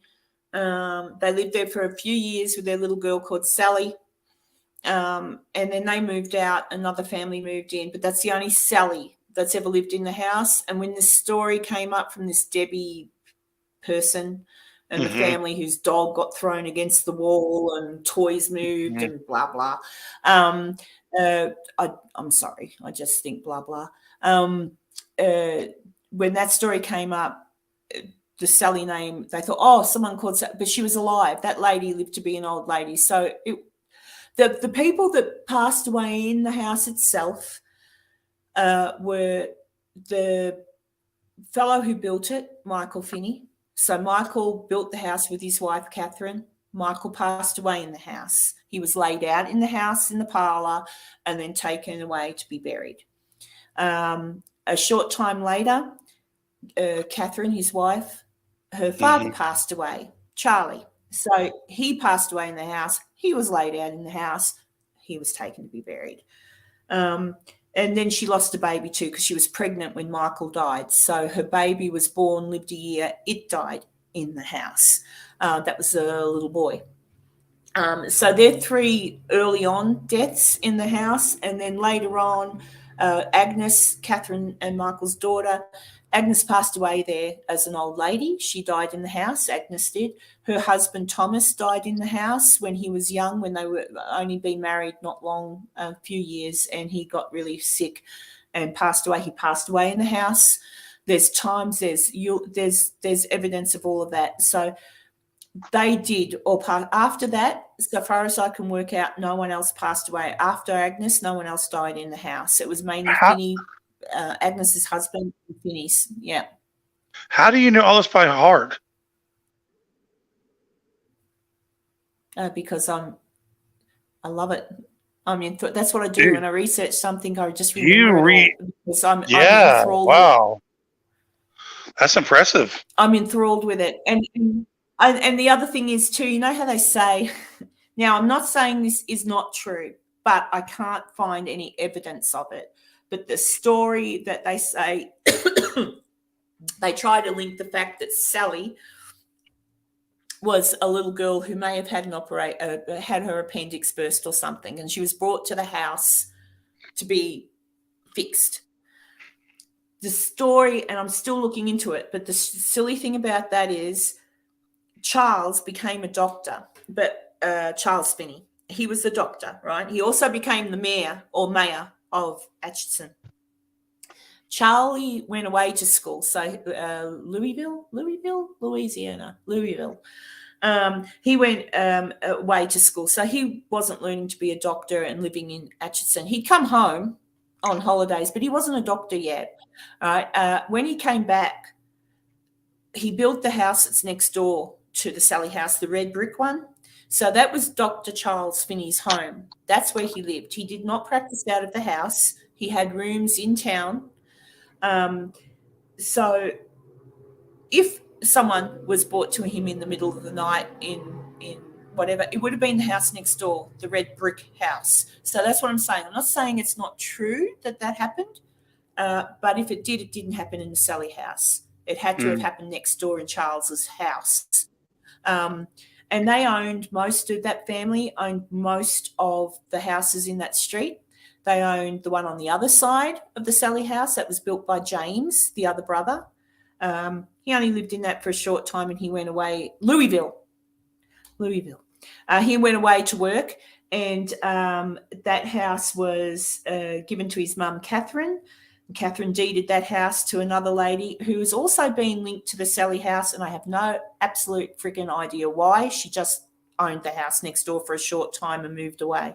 But she's often, and I'll explain that later, but she's often brought up and they try to link her somehow to the haunting of the Sally house. And I'm like, no, she didn't even fucking live there. She lived next door and no one died there. Like so I get really cranky. So I've looked into it really well. My personal opinion is the Sally story is a whole load of shit. Really. Whole load of bullshit. That's my personal opinion. There is no Sally. And if there's anything happened in between when I don't want to even say their name, but when the people that told that story, when they moved in, that was around about 90. Oh, look, I could be off on the dates, but I think 99 or something. There'd been people living in that house. After Agnes died, the house was still in the family, but then other people moved in and rented it. So there was the family with the little girl called Sally. Then after them, there was another family. After them, it was an older lady whose name escapes me, but she lived there until she got so sick she couldn't anymore, and she went to a nursing home. Then that's where I believe there may have been a gap, but I don't think there was. And then someone else moved in, and then later on that other family moved in. So if there was ever a gap, and like they say, there's some pentagram or something on the floor in the basement, I'm not saying that somebody didn't go there and do something they shouldn't have and brought something into the house that shouldn't be there. But I don't know. I just think that house was a house full of love, built with love, lived in by people who loved each other. People did die there, but that was normal. I bet you there's 100 houses down there in that area that people died. People died. My grandmother died in her home. Like, that was normal. So I think if anybody was going to get to go to, I want to call it the Finney house, but if anyone gets to go there, maybe that's who you should be addressing, maybe Agnes or her husband Thomas or Michael, the man who built the house, or Charles, which was Michael's wife. That was her dad. I mean, there's probably some nice, if they're still hanging around there because they love the house that they lived in, that would be who I would be talking to.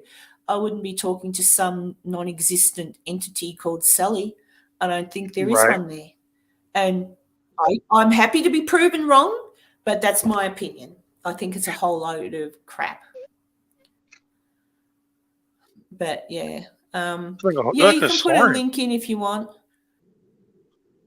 I'm not quite sure who you're talking about, but it's about Jimmy Dean, the athlete who became James Dean in Hollywood. Yeah, no worries if anyone wants to. That's all cool. Jason did that house and didn't. Yeah, that's what I mean, Tom. Jason did go there and he liked it. It was a cool house and everything. It's only tiny. Oh, and the other thing, too, when that house was built, Michael and Catherine lived in town. They owned a general store, and then they had their 3 children and still living above this store. So that's why they built the house. But in the interim, they moved out of the store. So the basement part must have been built first, and obviously they built on top. But while the house is being finished above them, they were living in the basement. So that tiny little basement was housing Michael and Catherine, their 3 children, and her father. So bunk beds. I mean, I'm assuming they probably cooked up outside or something. They probably had something built that they could cook in or do their laundry. But so the basement itself was a place in the house that was, again, a happy place. They lived there. They were a very happy family from everything I can research. There was nothing sinister about them or horrible. They were just a good family. But, yeah. What's that? Hang on, Sheldas. I'll bring it up so I can read it properly. Sheldas says, I think the story about her has been talked about so much that this made-up girl is real now. Maybe. But Jason didn't get anything. And a lot of people go there and don't get anything. And that's why I think they don't, because they're not talking to the right person. You know, did someone go crook at you, Daniel? Who went crook at you? Karen said I could post it. I don't know. You're allowed to. Yeah. Well, yeah, maybe. I don't know. See, I'm still skeptic. I'm still waiting to see proper real proof, not pretend proof like, oh, look at that glass fly off the bench. Or look at that. I'm still waiting for real proof. The only, for me, personal experience, I've had a couple on this trip with Jason, and you'll see them when he puts his episode together. But the one at the Washoe Club with the chills and the smoke, like the pipe, it was to me like a pipe smell, because my grandpa used to smoke a pipe and it's very sweet, and maybe cigars are too, but they're usually stinky. But that was different. And Jason and I did hear someone giggle in there. So I do believe, I just don't know how. It's hard to put in words. I believe there's something energy. It's energy. Like when I went to Octagon Hall and I told Joe this, and it'd be interesting to see what Joe's opinion is. Octagon Hall was stunning, beautiful, full of history. The man who put that together, Billy, that is now passed, it was his idea. He bought the property and he wanted to make it a museum, and his family now run it. I didn't feel frightened in there at all. I even did a couple of things in there by myself, sort of. I said don't go away because I didn't want to accidentally get locked in things. But you'll see the episodes. I'm not saying anything, but that place is alive. That is awesome. So I'd love to know what Joe thinks of it. It's just, some places are just, you walk in the front door, and I'm not saying alive with ghosts. I mean, the building is energy. Like you walk through the front door and there's something about the building that just like you feel it. That I felt there. And Waverly Hills as well. That was really interesting. And again, because I'm looking at it from a historical point of view, I did go down the chute, people. It's not as big as I thought. I imagined the chute would be really, really long, but it's really not. But it gave Cassie and I a good thigh and butt workout coming back up those stairs. I can tell you now. That was like Cassie and I had to stop halfway, because walking up them, because they're quite steep, and walking up them like, oh, you bottom it, and you good workout. I said to the boy that was running the place, I said, you guys should just kind of open that up on a daily basis and let people come to do a workout in the tunnel, like up and down that a couple of times. I swear you probably drop dead yourself. It's quite good. But yeah, I had fun. Who's that? Shell Dust. They got spirit box conversation with a little girl. They don't make up stuff or fake anything. Who's that? Oh, Amy's Crypt. I'm not familiar with Amy's Crypt. And remember the spirit box. Yeah, I'm still skeptic. I'm sorry. And look, I don't know. How do they know it was a little girl? It could have been Agnes. It could have been anybody. I don't know. I'm still skeptic. I don't trust anybody, because people I have trusted, I don't trust anyone. I'm pretty much done with the spirit box. I've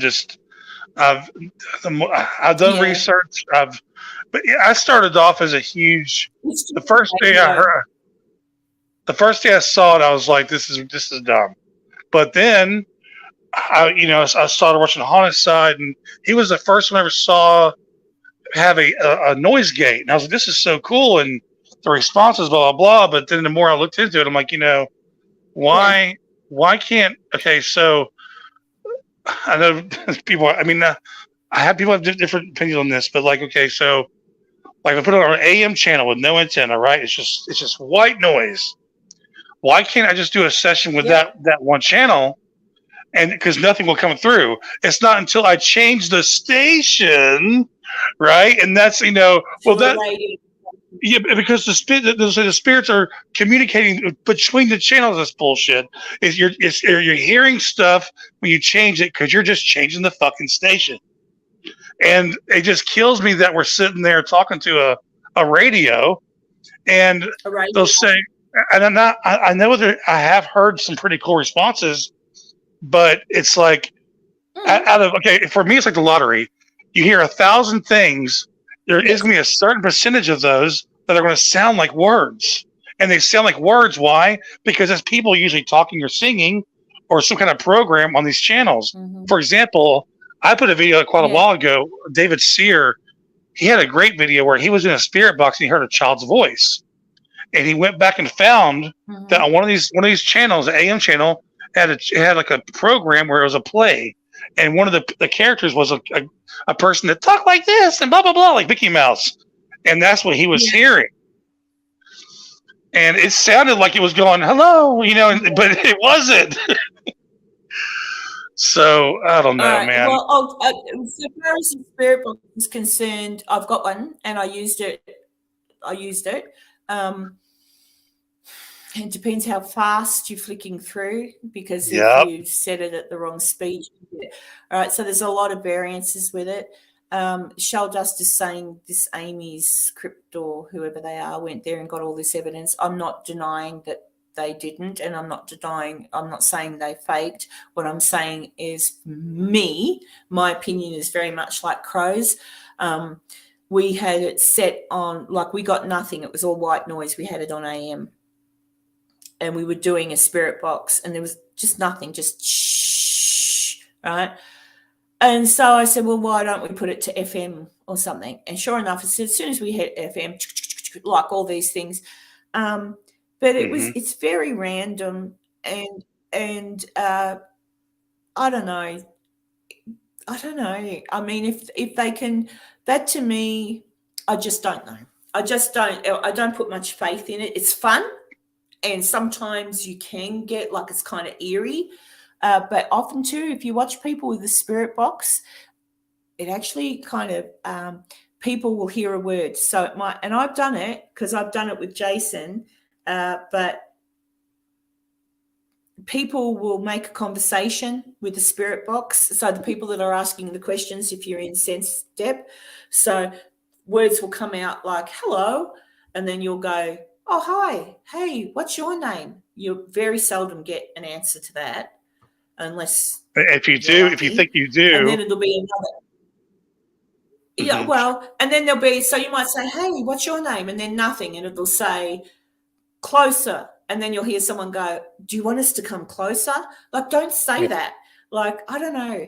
I don't know. So sometimes things can be made in the spirit box to sound like a conversation, which you actually aren't having. You're interpreting what you're hearing to what you want to hear. That's my opinion. And I've totally. done it. See, you're letting the stereo, the spirit box lead the investigation versus you leading it.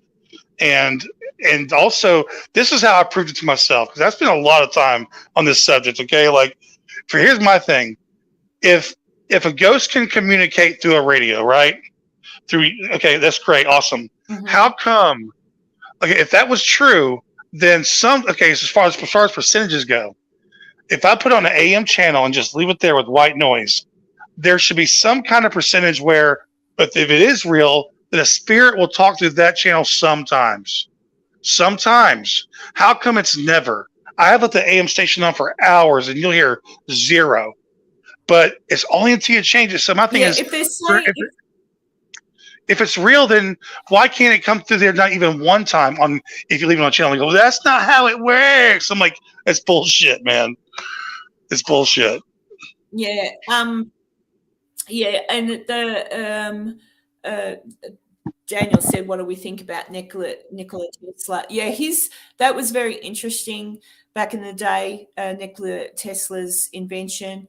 It's a pity it wasn't sort of more looked into at the time, because a lot of his stuff obviously was getting stolen from by other people. But yeah, that was a bit different, because of course back in the day when he invented that,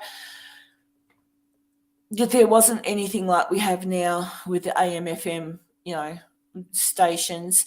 And yeah, Edison did, but that's where I'm alluding to the fact that he was working on it thanks to Nicola. But that's another conversation.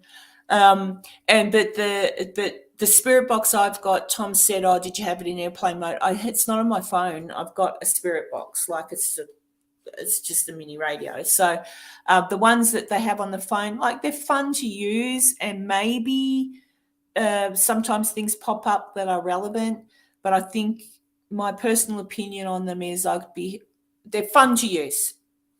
It's a fun thing to do, kind of like having a seance. It's a fun thing to do, but is it really happening? I don't know. But Shell does crap. The spirit box, I honestly, look, they're fun. And I have seen, and even while I was with Jason and Cassie, some odd things were happening. All right, I'll give it that. But yeah, so far as I'm concerned, any of that stuff is fun and interesting. But what I want is to sit in a room and absolutely, without doubt, either see, hear, or get on. Like I used my little recorder while we were there. I've still got to listen to it. If I got something on that, an EVP, and I know I'm there with just Jason or myself. If I get anything on this, then I know it's nobody else. I know I can trust me. I know I can trust Jason. I know I can trust Cassie, and I know I can trust Ron. So that's what I want. But coming through the spirit box to me could just be potluck. It's a fun thing to do. Like it used to be a fun thing to do when you were a kid and have use a Ouija board or something. Although Ouija boards I don't like. That's a bit, I wouldn't want to use one. You never know. But I don't know. That's my opinion, guys. So I'm sorry. Maddie, stop. I think what it is that it's fun for videos because you're going ghost hunting. There's nothing, most places you go, it's just you're sitting in a quiet place, right? So for these videos, the spirit box gives you something to react to, the little apps and stuff. It makes cool for YouTube videos, but I'm the same way. Like, also recorders, like these little EVP or little tape recorder. People are using these tape recorders and using very low quality, like 10 kilohertz a second type mode, or whatever it is. It's very low quality. And there's a video I want to do. I want to do a reaction video to this video very soon. And it shows like how you can rub your foot against the carpet, your shoe against the rug, right? Rub it 2 or 3 times, right? Yeah. If you record it in low quality. Well, that's why. That's why. When I was using this, I didn't hold it.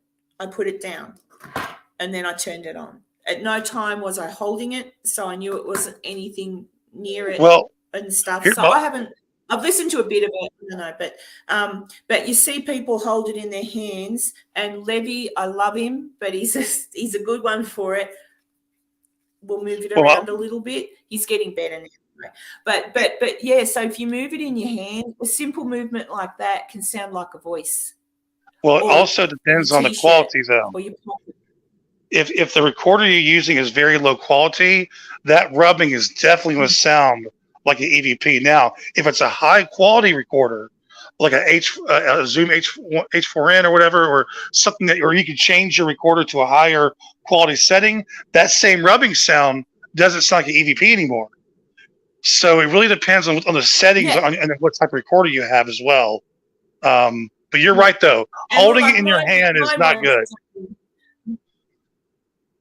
No, you should never. And I suppose even just holding it really, really still like that, you'd have to literally, but I would prefer to put it down so it's on a surface. I know there's no accidental whatever.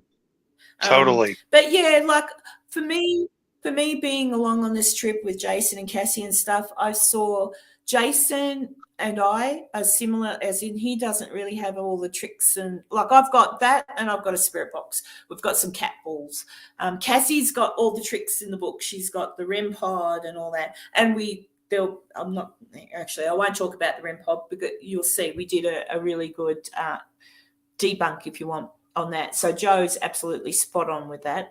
But Yeah, like a lot of that equipment, to me, it's just fun. That's fun. And if it happens to go off or whatever, like it did when we were at the Washoe Club, that poker game, that was really weird. That was really weird. That all went off and it all coincided with the fact that the guy got the winning hand, or the ghost got the winning hand in the game. Like, that was weird. I can't explain that. And then Yeah, later on, of course, I got the smell of the pipe and stuff. So something's going on in the Washoe Club. yeah, and But not yeah, to I say that just REM, see all the equipment as a bit of fun. yeah, not to say that REM pods can't work.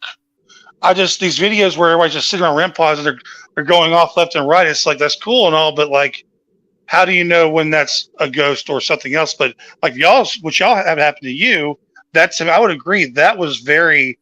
To me, it comes down to how you're using it, and the way you guys were using it in that card game was very cool. And Yeah, I do think yeah. that was pretty We just interesting. like that's what, and that was kind of the only times it went off when this whatever spirit, if that's what it was, got a winning hand, and I didn't look.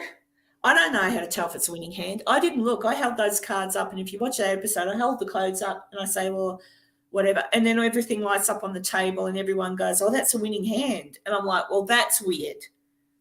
There was no one sitting there with magnets. There was no one touching anything. We were all above board. And I trust every one of those people I was with. And I do trust Levy. I will say that, despite, you know what. I got to address. But anyway, hey, what I was going that? to address. I was going to address Daniel's question.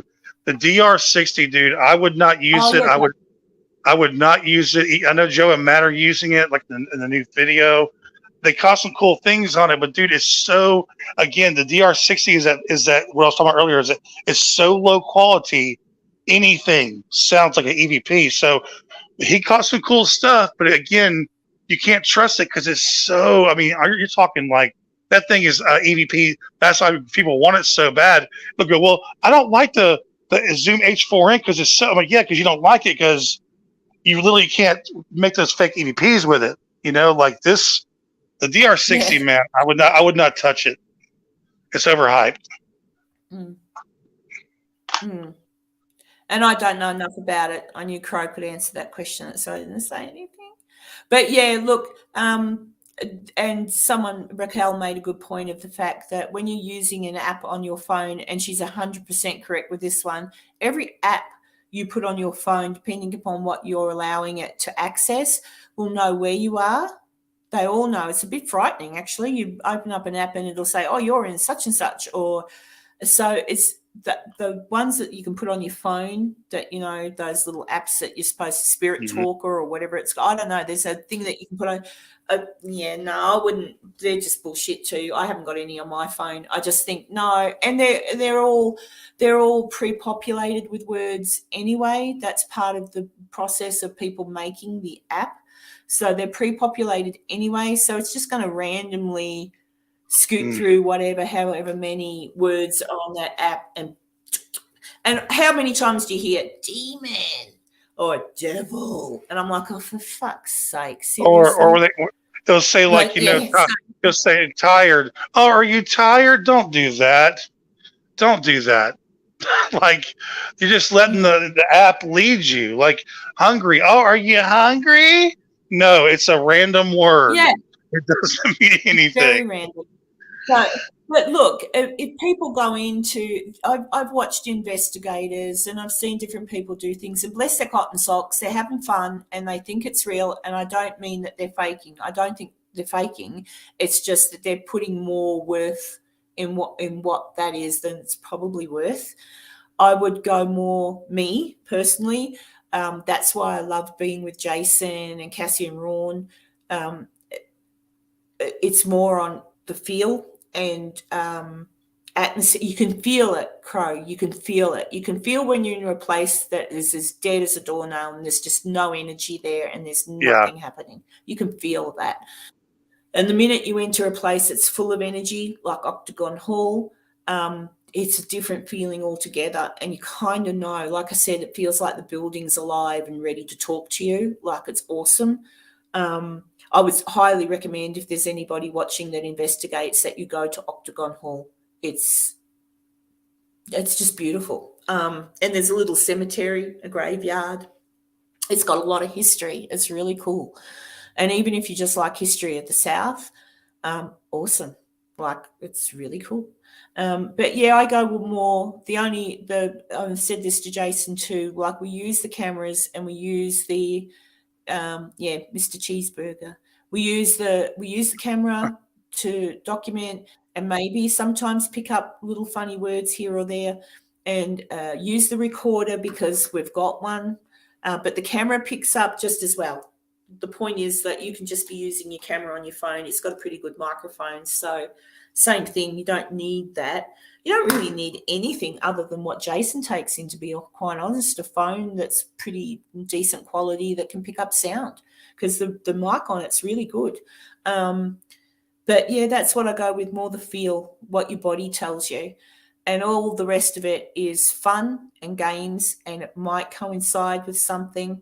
But yeah, so yeah, I don't know. Some of these channels, man, like Daniel, well, that's what we do.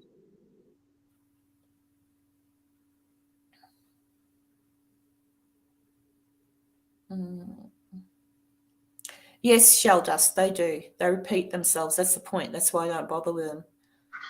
And yeah, Daniel, the K2 was going off for us in the washo, but only at the appropriate times, which I found was interesting. So it wasn't going off all the time. And the other thing you've got to be very wary of, and I think Tom made a point before, if you've got a mobile phone anywhere near those K2 meters, it'll set them off if you do not have your mobile phone in airplane mode.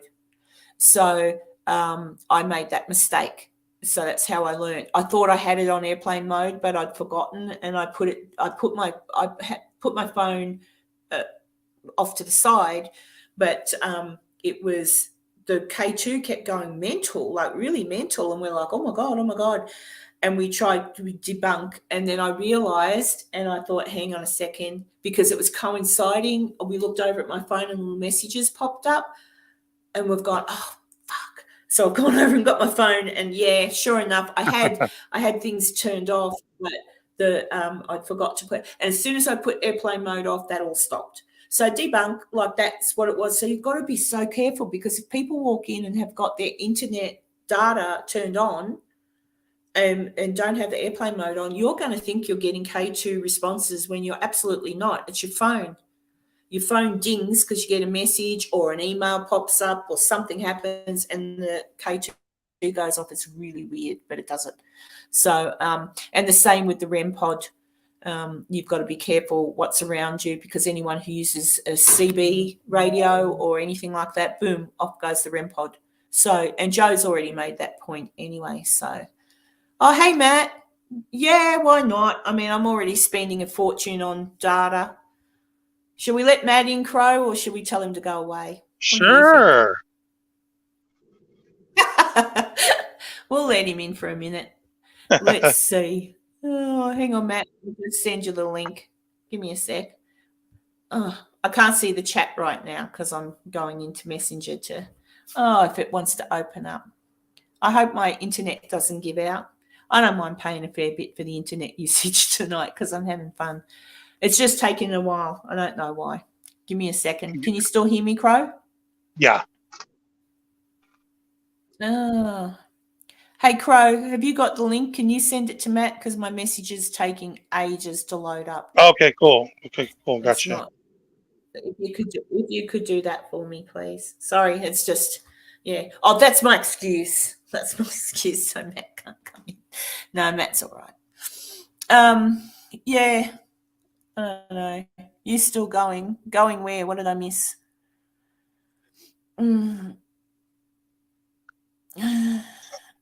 Shoulder. Sorry, Matt. Sorry, I left shoulder. I don't know what you mean by that. Shoulder. Sorry, I probably missed what you said up the top. Yeah. That's what I mean. You've got to be really, really careful, because a lot of people go, oh, and I did it. The EMF was sitting there. We all reacted like, oh my God. And then I realized, my bad, I hadn't put airplane mode on. And then we were all like, but never mind.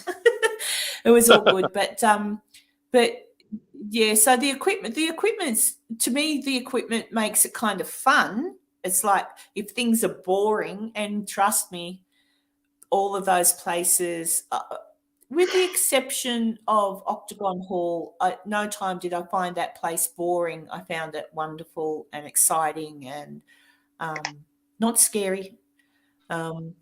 Cassie did, though. Cassie felt a few things there. But me, no, I really loved it there.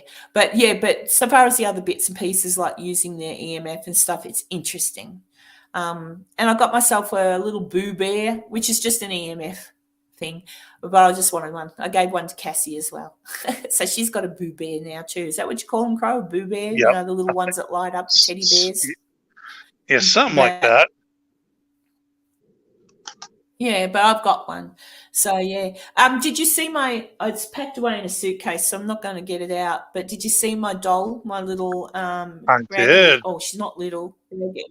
Yeah, I went in because I've always wanted one, right? So I got the Annabelle doll from the movie, whatever. So I've got that, and anyone who watches me knows that it's usually behind me, sitting next to Chucky. But I went into an antique store, and right down the back of the antique store, there was Raggedy Ann doll, and I've gone, oh, it just looks exactly like Annabelle. So I picked it up and I bought it, and so she's mine now. But I won't call her Annabelle; she's just Anne. Crow, do you do a few invitations to what? To what? To what? I don't know. What's he talking about? I'm getting tired now, but I think he was investigations. It's only 10 o'clock. I don't know. Oh, maybe he means investigations, not invitations. No, well, no, Tom. I just there you go.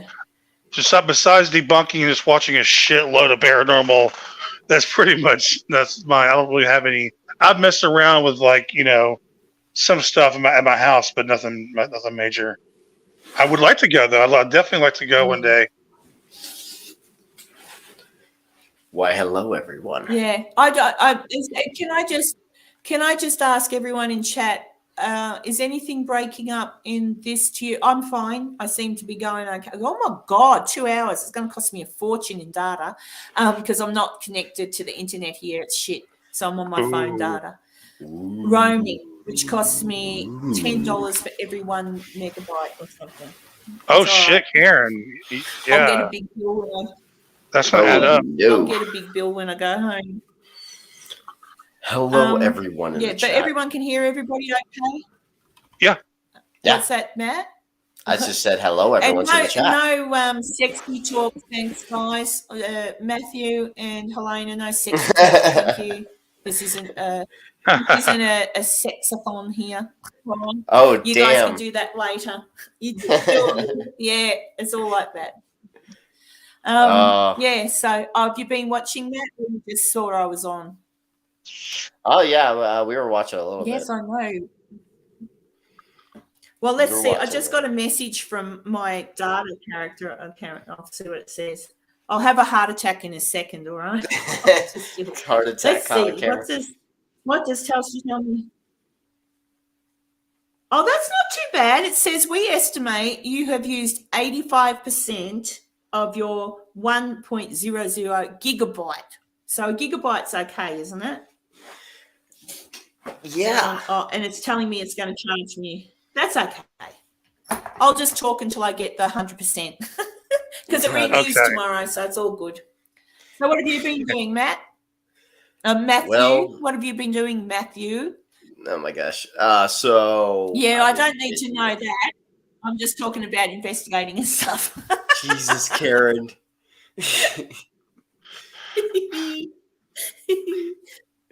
Well, yes, Shell Dust, I do somewhere. Have a look at my channel. You should see it. Mwah. Yeah, so I'm sorry. I'll stop interrupting. I'll shut up now. Go. Go, Matt. Go. I've been working on the documentary. It's going pretty well. Have you? Yeah. Matt, awesome. Yeah, so Crow, I don't know if you remember, but yeah, there's a lot of live streams happening in the YouTube members. So, reviewing footage. We're almost done reviewing. I think we're almost done. But as far as besides the reviewing, you've actually started on the documentary. No, I need to recover the hard drive first. Oh, so you're saying the Review process. reviewing? Okay, okay. I thought you meant like actually starting to put some stuff together. I really want to so bad, but the hard drive is the biggest issue because some of that footage might be used in the beginning of the film. So, Matt. Before I forget, we were talking about Joey. We were just talking about you a minute ago. Oh, you were? What's up? Why would you talk about me? Well, Daniel asked about the DR60. Oh, okay. And I was like, I don't like the DR60, man, because it's so low quality. It's so low. Even when you can, I admit, you caught some cool stuff the other day, like that demon voice. But how do we know that's legit? Because you know how that thing works, man. Like you can rub your sock against the floor, and it sounds like you're talking to demons. Yeah, 1 second. It's freaking someone's calling me on a damn signal. God damn, that was annoying. I'm busy. How dare they? God damn. Yeah, Helena, leave him alone. He's busy. I'm not going to let up on this. You know that. Never mind. Hey, we're just having fun. I'm just trying to do it's kidding. So anyway, DR60 has extremely low quality audio. It's basically so bad that almost anything can make sounds like whispering sounds, and also it creates its own sounds. It's just so low quality. It's like right. So I don't like using it. The only time I even put it into a video is if it was like a clear actual human tone to it. A clear low quality sound. A clear quality, the clearest you could possibly get out. I said a clear low quality sound. Yeah, clear low quality sound. Yeah.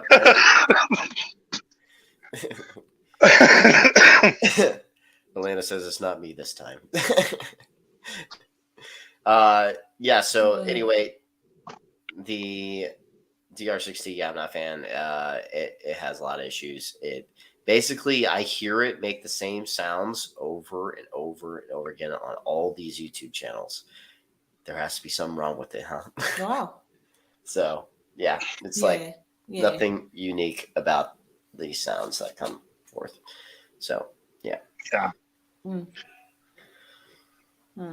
No, so I was saying earlier, the like using any of the micro, and you probably heard me, but like using any of these things is got to be so careful what you're using and what quality it is, and because unless you pick up something pretty distinct, like a lot of times you hear people say, "Oh, I heard that," and it's like, shh. And you think, well, what did you hear? And then they make up something and say, oh, they said get out. And I'm like, well, I don't hear get out. I hear so, I think the higher quality you have, that one you use, Matt, the one that you showed me when you were here in Virginia City, that was a pretty good one. Like, that's really clear. If you that's because it's a $250. It's a $250 high quality recorder. And here's the thing. That low quality recorder is worth way more than that for some reason. Like $2,000 to $3,000 for that shitty recorder, just because of its popularity. Are you talking about the H4n? Is that the high quality one you got? That's the high quality. It's not $2,000. $250 for that one. I was talking about DR60. Shell dust. Thank you. I'll get myself breakfast in the morning with that. Thank you. Awesome. Shell dust. Oh, shell dust. Shell dust. That was sweet. Thank you, shell dust. Yes, she's gorgeous. Thank you. So now I'll get. Oh, I had something really, really delicious this morning. Sorry, I'm going off subject for just a second, Matt. At the Roasting House in Virginia City. If you all live close by, go to the Roasting House, because this morning, I go there all the time because I love it. But this morning I had something called a scrambled breakfast, and it was all, I want some more tomorrow. So that's what Shell Dust is getting me. Okay, Matt, back to you. Commercial done. Back to Matt. Right now, they're selling DR60s for like $2,000, $3,000, ridiculous prices. So it's sad. I would love to have one to sell. It'd be great money. Yeah. I want a Zoom H4n. Zoom and Tascam are my two favorite audio sources, audio recorders. Those are the two to go for, in my opinion. Very high quality, very crisp. Here's the funny thing. You know what? I've done these experiments before. Record with a high quality recorder or a low quality recorder. Record side by side. You will see all the problems low quality recorders have just by doing that. So the crisp audio is you're gonna differentiate the sounds easily. Like you thrustling your jacket or rubbing your feet against the floor or something, and then you're gonna differentiate that on the high quality one. On the low quality recorder, it's gonna sound like a whisper. And you're like, oh, did you hear that? Yep. And it's not anything. It's just low quality audio. It's just the jacket. It can't tell what it's not sending enough information into the recorder to differentiate what that sound is. I recommend that. Record side by side. You'll be able to literally debunk most of your so-called EVPs. That's what I did with Eric's recorder. I did that with Eric's recorder on the Harrisville Haunting. I went through the entire process on the Harrisville Haunting through the editing process. I debunked 99% of all of his EVPs just because it's a low-quality recorder. And only one of them that I wasn't able to debunk. So I left that one in. That's the one that he did his solo on. I couldn't debunk that one.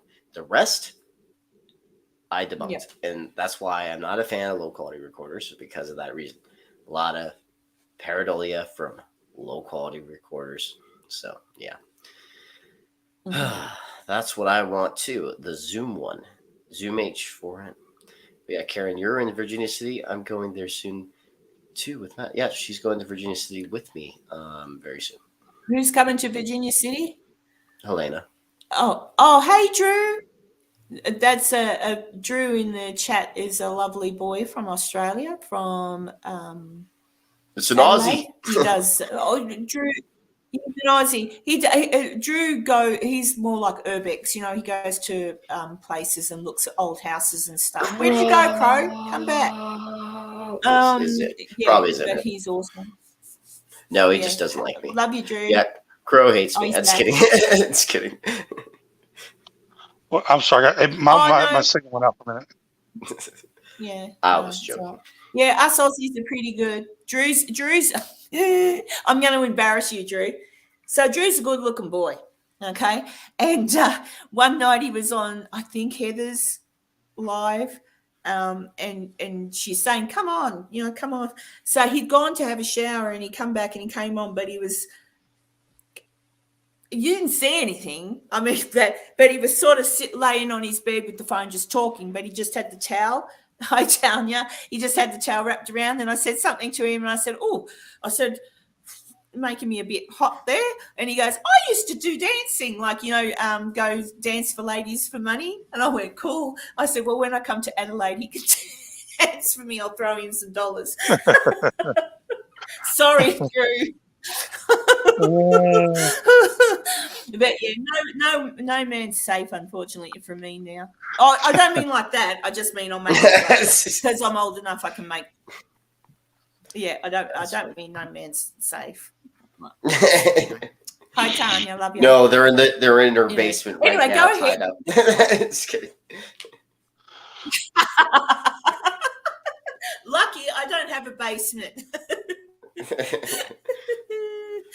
Yeah, beware, people. Oh, beware. Dear. But yeah, Drew's lovely. Yeah. But there you go. Nice to see him. But I think Heather, I don't know if Heather's here. It's probably late. I don't know what time it is in Australia, to be honest. I shall have a look while Matt entertains us with a story. Tell a story, Matt, quick. Once upon a time. I became a paranormal investigator like everyone else here. Matt, about the Sally house. Oh, what about the Sally house? Oh, Daniel, thank you. I just spotted Daniel was very nice to me. Thank you. You'll get me lunch then. Yeah, go ahead. Sorry, I interrupted you in that. I'm good at that. Oh, yeah, well, I would be interested to know what Matt thinks about the Sally house because you all know what I think about it. So let's see what Matt, you've been to the Sally house, haven't you, Matt? Yeah, but I was only there for like 2 hours. I was there, but I was only there for like 2 hours. During the day, I didn't get anything. But then again, it's me there. For some reason, things don't happen a lot of the times. I need other people around. It's because I think of my lack of fear. I have a serious lack of fear. And so that's an issue. Yeah. But look, you've probably got you've definitely got a serious lack of fear. But I find going into all these places, I'm not scared at all. I could walk around Waverley, no problems by myself, I reckon, like Waverley Hills. I didn't find it scary at all. It was dark. But I now know how well it's secured. Like they've got security guards there, they've got cameras everywhere. So I wouldn't be scared that some random homeless person was going to jump up and kill me. But no little house. Untrue. Absolutely untrue. Sorry. So Daniel, I have not heard. I mean, I don't know for the little girl part because I only do a lot of research in locations if I have a high interest in it or I'm doing an episode on it. So I did not do research to make sure there's some. Am I going down or hers going down? 1 second. Let me see real quick. It's probably me. I don't know.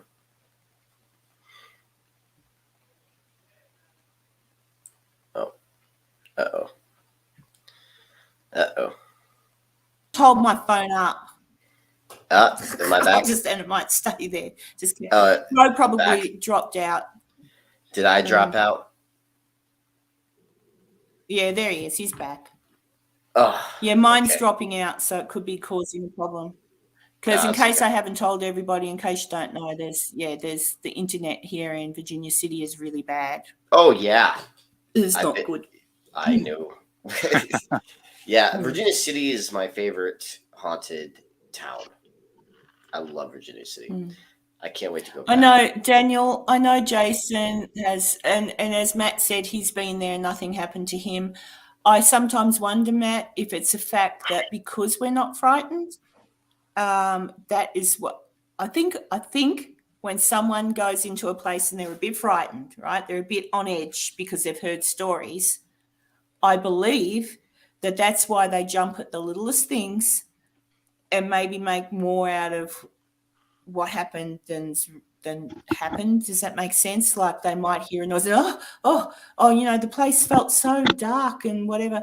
Maybe it's just because they've frightened themselves. Like I didn't feel scared at any of the places. There was only one place I didn't really want to be alone because I think safety's in numbers, but it was just because it was so dark and I thought, no, I don't. But I wasn't I walked into rooms on my own. I wasn't frightened. So maybe sometimes that interferes with us being able to see things or hear things. I don't know. It's weird. But yeah, no, the Sally house, I'll talk to Matt about it later at a different date, but I've really looked into it, Matt, and that Sally part of it's BS. But I reckon there could be something there maybe if people address the correct people, if that makes sense, because people did die there. It was a home that was built it was a happy place. Mm-hmm. So if there's any spirits there, I reckon it may be the spirits of the people who actually loved the home and built the home and died in the home. They would be more the people I'd be trying to contact when I'm in there, not some demon called Sally. I honestly don't believe it. I really don't. And if Matt ever goes there and proves me wrong, no worries. But I don't know. If there's anything there, it had to have been bought in. Does that make sense? Someone had to have done something. But Jason went there. He didn't get anything either. It was a nice place. Matt's been there. You didn't get anything, did you? So I don't know.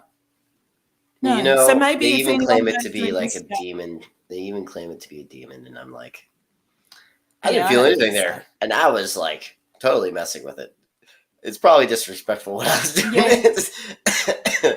You can watch it Yeah. on my blog. But yeah, but I think if anybody is watching that has intent to go, I'd love to go there one day, but only because now I'm in love with the family that built it.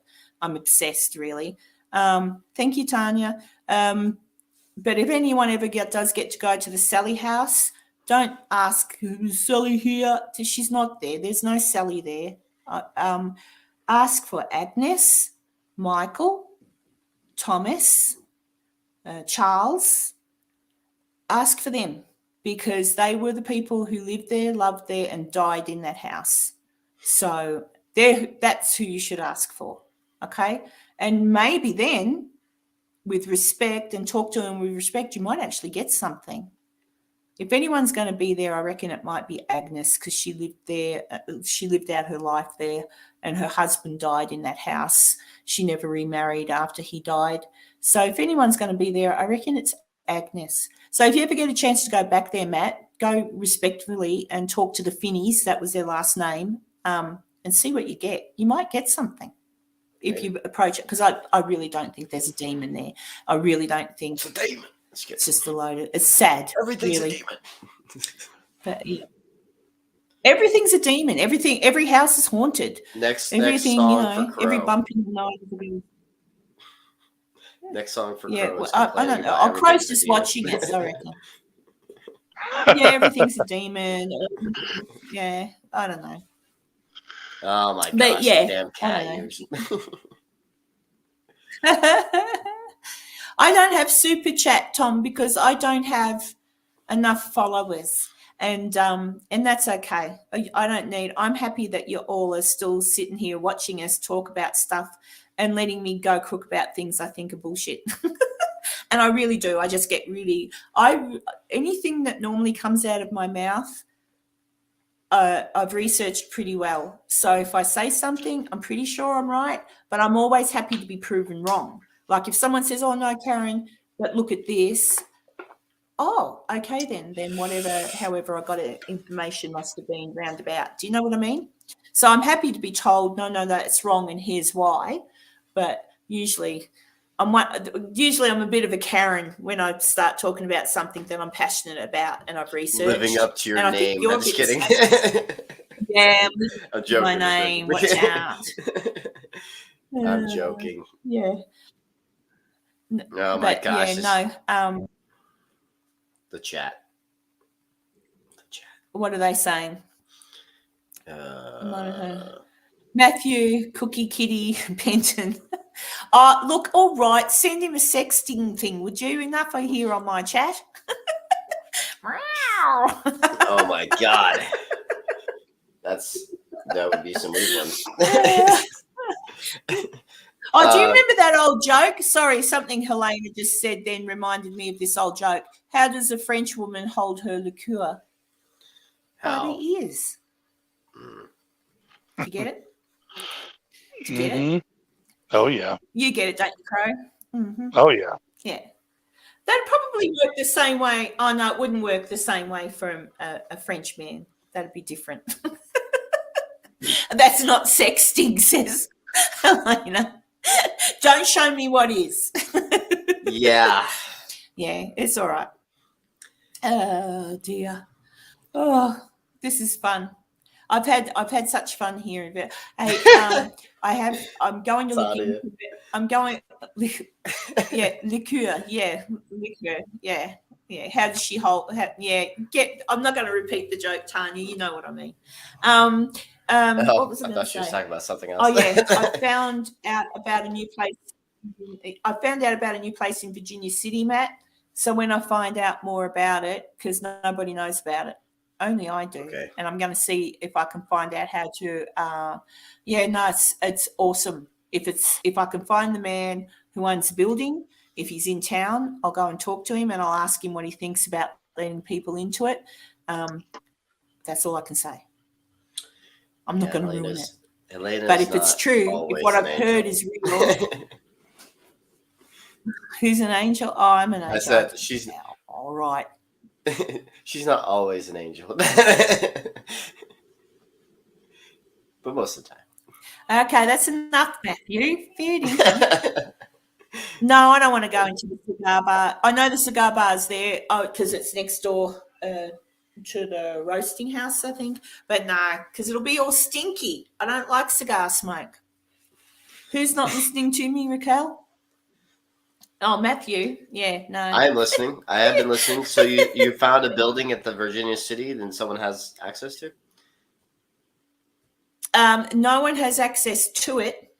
Okay. Yet. I'm going to see, I know where the man lives who owns it, but apparently he's not always in town. He travels a lot. But I also know people locally that I could ask them to get him to contact me when he comes back into town. It's not a place that gets investigated. Like, it's not a place that's known. So, and he doesn't let people, like, it's not that sort of a place. But the stories I've heard behind the building in regard to its history, and it could be a pretty awesome. And I've spoken to a few people in town who worked on it at one point to fix things up. They were renovating something. And so you can only take what people tell you in their stories for what it is. That's their story.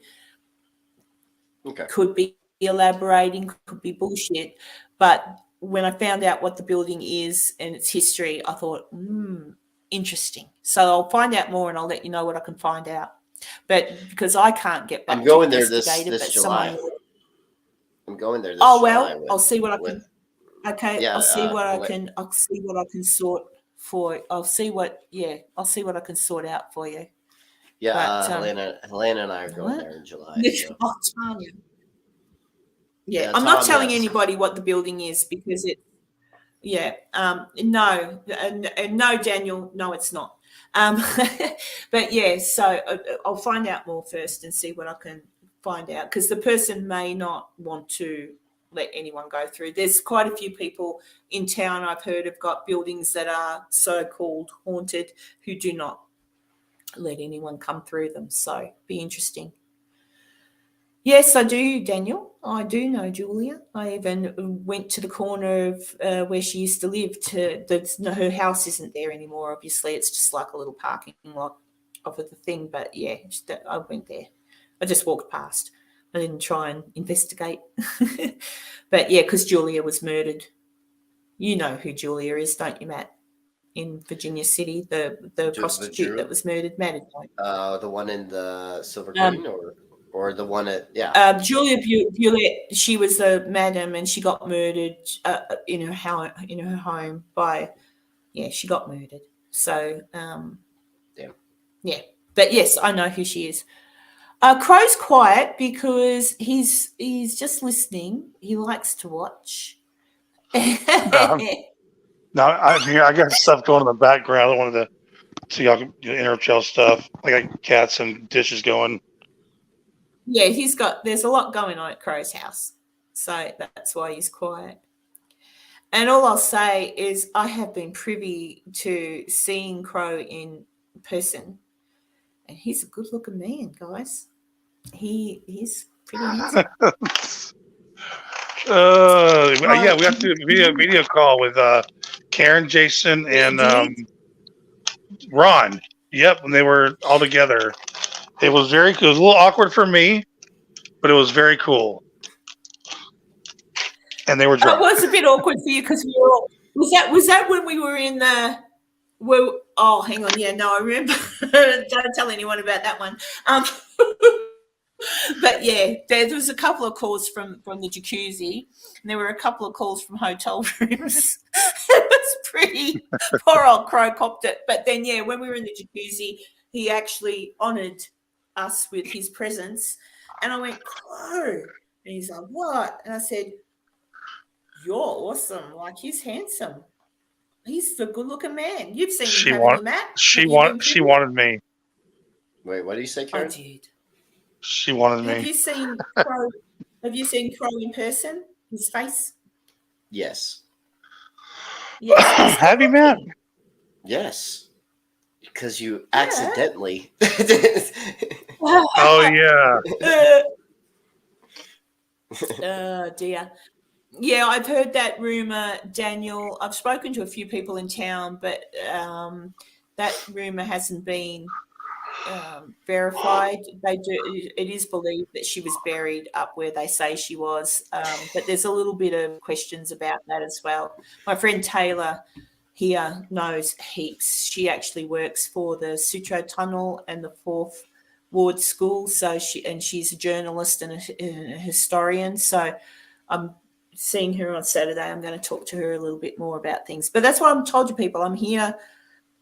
I'm asking questions. I'm not investigating. I'm asking questions so that then I can help my friends who do investigate and give them information that they might not have known, which helps the investigation. If you go into a place and know the truth about a place, you're going to probably get more out of it than what you do if you walk in and just listen to the BS stories that have been made up. So that's why I do what I do, and because I want my friends to find something. I need to know this is real. And I kind of do know it's real, but I still am on the fence as to what it is we're getting. Like, is it? Stop it, you two. I can see you're agreeing with you. Holy hell. No. Just where's your sound effects when you need them, Crow? Yeah, where's the porn? I know, dude. Like, even on evidence review, massive, they're like, looking at his phone, they'll just looking down. Oh God. Tanya's. I think Matt can see. Tanya's watching him. She said, "I'm watching you, Matt." That's a bit kinky. I can see Matt too, but I'm not watching him. Oh dear. Yeah, I've had. Today today, you know how they have the little Wild West show here in town. You can go behind. It's like a what do you call it? Like a play, like a where they shoot them up and stuff. Matt, stop getting in trouble with Mama Karen. She can put you in timeout. I won't put Matt in timeout. But I went in there because the boy, I've told this story before, the boy who rides the unicycle through town, if anyone's seen him, and he usually rides through and goes ching ching on toot toot on his little horn. He's also a taxidermist who gave me my weasel. See my weasel? Isn't it cute? That weasel. Yeah, that weasel. Yeah, he didn't get no. Oh my God, Crow. But he works in that thing. Down the road. It's behind. Often when you're in town, you hear the guns going off because they're doing a reenactment thing, a show. I went in and watched that today. That was really cute. So that boy, whose name's Kyle, I'm going to see him on Saturday morning in the Way It Was Museum because he works there on a weekend. Yeah, beep, beep. So I'm going to talk to him about stuff because he knows about stuff too. Then I'm going up to have high tea or morning tea or whatever you want to call it, tea at the 4th. Stop it, Matthew. Hey, this one's the chat. That one was the chat. Okay. I know. I can see it. Tanya, you're feeding this. That's enough. All right, you're feeding this. Oh dear, that's what she said. Anyway, so but yeah, I'm having a tea thing at the 4th Ward School, and I'm going to, because my friend works there, she's going to allow me to have a little bit of a look around at places that people don't normally get to see there. So that's pretty cool. But don't tell anyone. And what else? Oh, and then I'm going to the Sutro Tunnel for a Mother's Day dinner. And then we get to see the work they've been doing on the Sutro Tunnel to open it back up so people can get into it again. So you might want to go up and look at that when you're here, Matt. Stop. Look. I can see your eyes. Look at you. I'm watching you. Oh, no. Now I've turned into Tanya. I'm watching Tanya. I'm watching Matt. Yeah. Just put your phone away. I'll be finishing up soon and you and Helena can have a really good chat. Okay? Let's see. What else? Yeah, reenactment. Thanks, Tom. It's pretty cool. It was fun. I felt like a big kid, because they get the crowd to go boo for the bad guys and all that. It was fun. I got in free because I knew someone. Now I'm just bragging. When do I go home? I leave here Tuesday morning, so Monday night will be my last day at the Silver Queen. then I go to Reno and catch a plane to Los Angeles. And when I get to Los Angeles, I've got a 9-hour layover. So I'm going to meet a friend who, for anyone was in the chat earlier, he's got a channel called Dearly Departed. Scott Michaels is his name. And he does, he used to have tours in Los Angeles called the Dearly Departed tours, and so he'd drive around to all parts in Los Angeles, Hollywood, etc., and show you where people were murdered, died, like that kind of thing. It's more the dark side of Hollywood. So he had a museum there as well. He had a whole heap of stuff. He had Jane Mansfield. Oh, he's still got Jane Mansfield's car that she died in. He's got the car. He's got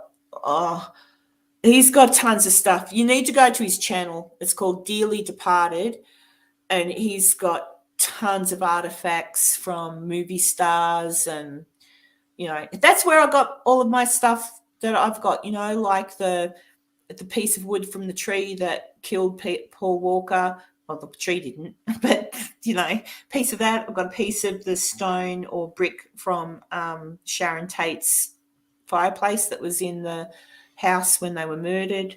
I've got police tape from the murder scene of Nicole Simpson.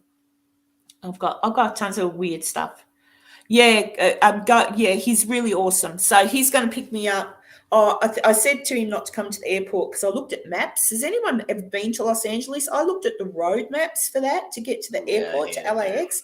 What a freaking nightmare. So I've told him I'll just meet him at his hotel. So he's getting a hotel. He'll pick me up and he'll take me around and show me a few things. I just want to go to the cemetery, the big cemetery there. So I can see that. Look, Matthew, I'm watching you. That's that sly little look. That's that little grin. Stop it, Helena. But yeah, so I'm looking forward to that. So that'll be fun. And then I go home. But once I get home, because of the delay, although I leave here Tuesday night, I'm going to the future, which means I think it's Thursday morning, 5 a.m. I arrive back in Australia.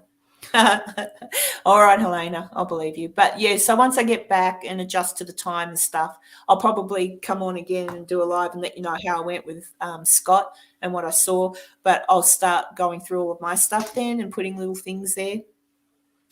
Because he's got a cheeky face, Helena. That's why. All right. I'm looking at Matthew's face. She's not as innocent as she seems to act like sometimes. No.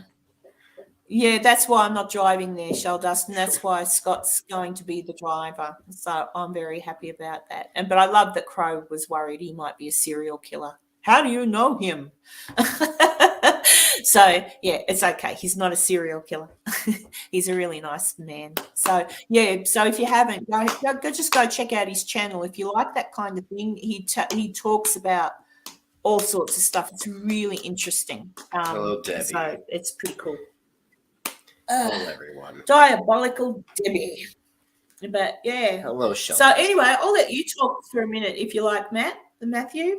Have a chat. Sure, I'm just chatting with the chat because they are being very interactive, talking about things for some reason about Helena and I and some other things. Well, you and Helena have been a little bit hard to avoid of late because all these Facebook posts with faces. It's like kissy, kissy, kissy.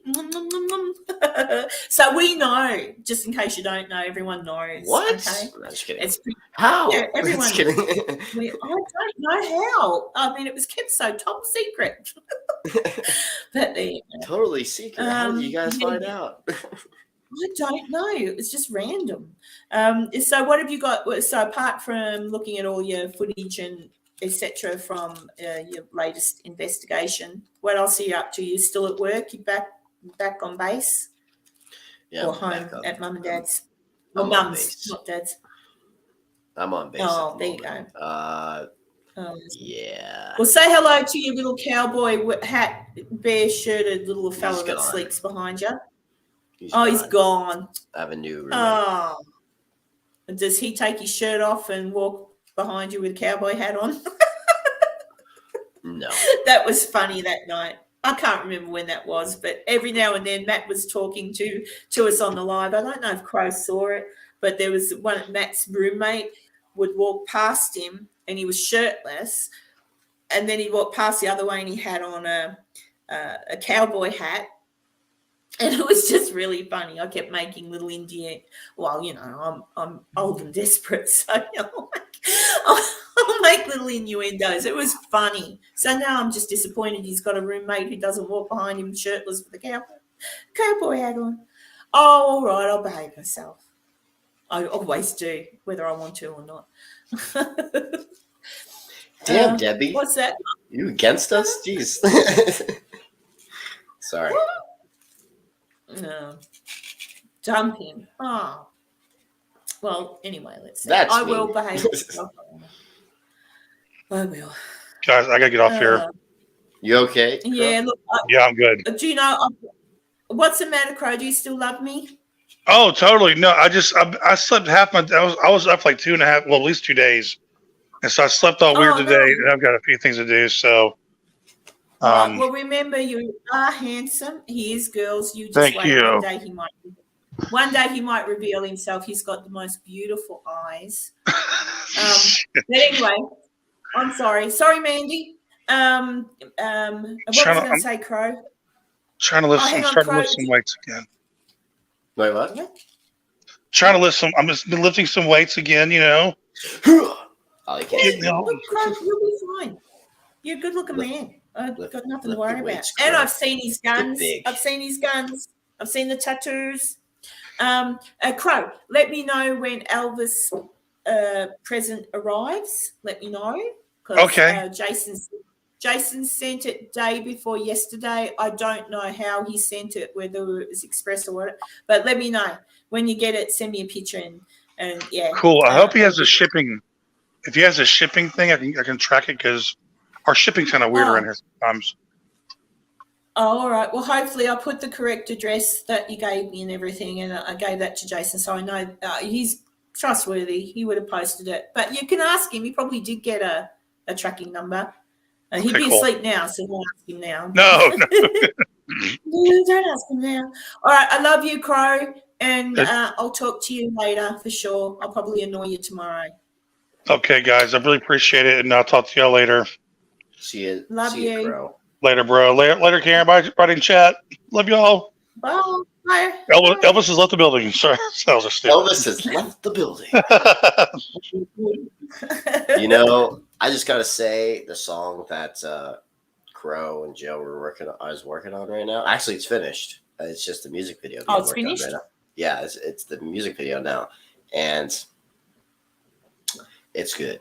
I can't wait for everyone to hear it. Yeah, well, yeah, I didn't realize Crow was such a good, because I'm not usually into that kind of like heavier music. But when I heard the first one, the one that Joe plays at the beginning of his lives and stuff, Crow can sing. He's a man of many talents. Yes. So there you go. Oh, hey, Ali. Yes, I am. And I've already gone over my 1 gigabyte. And that's what happened before. I said my internet was cutting off. It's because it was renewing the 1 gigabyte. So I'm back on. That's why it was failing, because I was getting to the end of my data and it had to renew. I had to pay money. That's how much I love chat. And Matthew. I'm still here. But, why are you up so? Oh, hang on. It's not late for Ellie. It's 10:30 where you are too, isn't it, Ellie? Go, Matt. Sorry I interrupted. Did you go to the Old Washoe Club at all? Before last year? No, this now. No, I'm going to go up. I am going to go up tomorrow, because every time I've gone there, they've had, they have daytime ones. Yeah. Mm-hmm. So I'm going to go up there tomorrow. Tomorrow's Friday, so if they're having an investigation tomorrow night, I'm going just to say, can I go up for an hour? before that starts. I want to do that. I want to go back up. I just want to sit there quietly. I'm going to borrow Taylor's dog. Special place in my heart. Yeah, there's something. Yeah, I'm not ever scared. Like I wasn't scared there either. I am scared of the stairs out the back. That's it. I don't the fight. stairs. The stairs are scary. They're yeah, but hey, Karen C. Yeah, but I can't wait to go back. Yeah, the stairs. I'm so excited. I'm so excited to go back. Well, you are. Yeah. I'm glad you'll be going back. So I want to go up there and just sit silently for an hour and take in all the noises that are from the street. And because there is, for people who don't know, when you're in the ballroom part of the Washoe, there's a building where people live, like it's apartments. So you've got to be really careful that what you're hearing isn't actually coming from the apartment that's right near the entry of the Washoe, sort of opposite the steps. So you walk in the door of the Washoe and behind you, opposite, is an apartment building. So it depends, So you've got to be careful what you hear, but that's why I want to sit there and just listen and take in what I can definitely hear from outside. I'll probably just run my camera for an hour or so because the microphone on the camera is pretty good. That'll do. I might run this crappy little thing as well at the same time, but just see. And I'll take the dog with me and see if the dog reacts to anything. She's a lovely dog. She'll probably just sit and cuddle me. I want to go. I just wanted to say to Karen C, the real McCoy, hello, because she said hello. That's why. So wanted to say hello back. Trying to give them some attention. Yeah, you keep your eye on the chat for me. That's what you can do. There we go. I have it up right now. Oh, there you go. Hey, Ellie, what happened to the poor little hamster? Did she just die of old age? That was sad. Pamela, isn't it? Pamela, the hamster, passed away, people. Maybe you could take a little recorder in and see if you can get her on an EVP going. You might. She might want to say goodbye to you. I reckon animals can talk to us, Matthew. If people can die and become energy, why can't an animal? I think they can. My horses, yes, they're lovely. I saw 2 of them this morning and did not feed them. So that was nice, and they might have remembered me because normally they don't come anywhere near you and they let me close again. So I think they remembered me. They saw me yesterday and were a bit hesitant, but then I pulled up again this morning and talked again and did not put any food down, and but they came closer. So I think they do remember me. They've got, wink, wink. I didn't feed anything. I do not feed any wild horses, animals of any description at all. Never, because that's not right. Allie, she just came out of her house and died. Oh, did you only bury her now? She's at the ranch. Poor little Patricia, not Pamela. There you go. Sorry, Allie, because it is sad when your little animals die. Yeah, I've had 7 rats in my life, and all of them have died. Yeah, they usually die from tumors. I mean, we usually have to put them down because of tumors. Used to have, I didn't have 7 all at once. So it was throughout my life, I had 7 of them. So I think the most we had at once is 3. Yeah, I've had pet rats as well, and that's what gets them, tumors, or they have a funny little stroke. I had one that had a stroke and she couldn't, I think she had a tumor as well, but she definitely had a stroke because then she could only walk she went in circles. She couldn't walk straight. And that was sad. Yeah. No, I didn't see any foals yet, Allie, but I think the two Mustangs I saw this morning are most certainly making efforts to make a baby. So there could be a baby on the way soon, if you know what I mean. I told the stallion, get off her, and I put food down. Yeah, I won't say anything, Matt. That opens me up to make another rude comment, and I won't, because I said keep it clean. When was it ever clean? Yeah, no, nothing's. Usually, look, my live today did start out clean as, and then you joined, and I just couldn't help myself. Yeah, Man. yeah, it's all right. Well, Matthew's a good-looking boy too, so there you go. Just saying. But he's a baby. He's like for me, I don't look at Matthew that way because Matthew's like a little baby. He's just a baby. He's only 20 something. He's like, 28. He could be my son. 28. Yeah, you're a baby. You'll have to go back next year, Karen, to see if it's worked. I'm going to see because I met the lady. I think anyone who's coming in late. I met a lady called Justine Oberding. Her name is, and she's a novel. She writes books on hauntings and Nevada and whatnot. She's a really lovely lady, and I met her in. She was talking about an event they're having in Virginia City in November. Oh, who's messaging me? An event they're having in November in Virginia City, and she. Oh, she sent me, and Putty Cat. Sorry, Crow sent me a picture of the Putty Cat. Yeah, they're having an event here over a weekend in Virginia City in November, and she said, "Would you like to come?" And and I would love to come, but we'll see. So I'll see how good I go at saving money. I want to. I just don't think it will be likely because it costs a lot of money. But we'll see how I go. But I want to try and come back. So I'm hoping I can. And then because I've got places to stay here now, I don't need a hotel. I don't really need to be in a hotel now, but I like sometimes being by myself.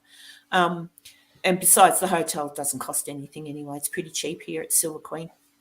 But yeah, I hope to get back. And then if I do get back in November and I can contact this person about the locale I found, then I'd have to shout out probably either to Jason if he could get here, but he might not be able to. But I'd have to shout out to somebody to come here and say, hey, I can get this place. I need someone I could go by myself, but what fun is that? It's fun. It's much more fun to investigate with somebody.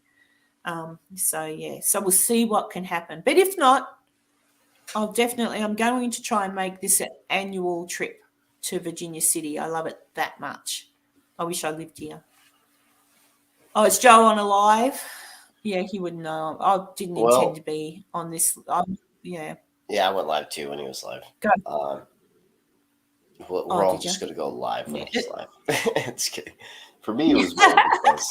it's all right. If anybody is interested, Joe is at Octagon Hall, so he might just be doing a little live from Octagon Hall. It's brilliant, that place. Have you been there, Matthew? No, I have not. There? Octagon? You'll like it. Yeah, I'm sure I'll like it. You walk in. Yeah, when you walk into a building, and sometimes you feel nothing. It's just it's a building, like you probably did with the Sally House. When you walk into Octagon Hall, it's very alive, energy. Like it's. I don't mean like there's ghosts walking around. You know what I mean? Like you can feel the energy of the building, the history of it. It's very alive. And I think if anybody went in there with the right equipment, again, that could be a place where you might find something. But yeah.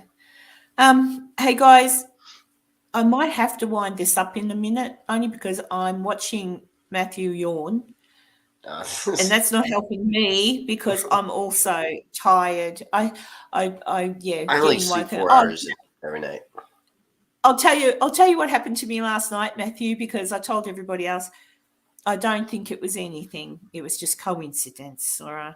But the weird thing that happened to me is I was sound asleep and I got woken out of slumber by a man's voice talking about hiking. Okay. I'm like, what the fuck?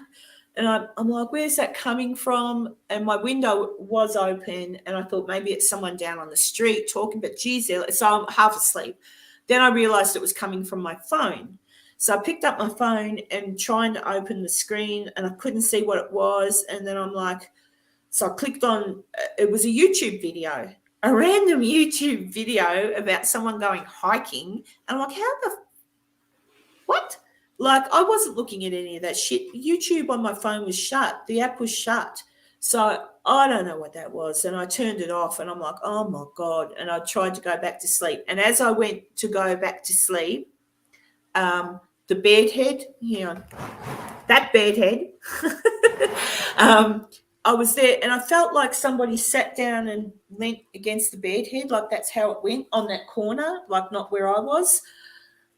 And I'm going, oh, I'm too tired for this. And I went like that with my arm just in case. I don't know. And I'm thinking, oh, look, I might have bumped it myself. That's how I felt. And then I pulled the rugs up around me and I've just said out loud, I'm not in the mood. I'm tired. And I've gone and I've started to go back to sleep. And in my head, not audible, just in my head, I hear this voice go, I still love you. A male voice. And I've gone, and I said out loud, I'm trying to sleep. Just go away. I don't have time for this. And I went back to sleep. But it was the strangest thing. I'd never had anything like that. And what I mean, and I'm absolutely people not saying the phone going off was weird. I don't understand how that happened. The rest of it could have just been in my head because I was sleepy, or I could have banged it myself. So I'm waiting to see what happens tonight when I sleep. If this comes on again random, I'm just going to throw it. But I haven't seen anything it's all been quiet here. It's really quite a peaceful place to sleep when there's not anyone here. You can hear everybody walking up and down the stairs. There were a few people that were staying here and it was noisy. But once everyone's asleep, it's pretty quiet. You get a lot of noise up from the street. So I've worked out, I've been here quite a few nights now, so I've worked out all the different sounds of the place. Yeah. It's nice here. I think I'm going to get off because I have to get some sleep for tomorrow. So, yeah, no, I'm tired too. So I'll let you say goodbye with me, Matthew. How's that sound? Good night, Daniel, and thank you. You have paid for my dinner tomorrow night, and just thank you for my breakfast in the morning as well.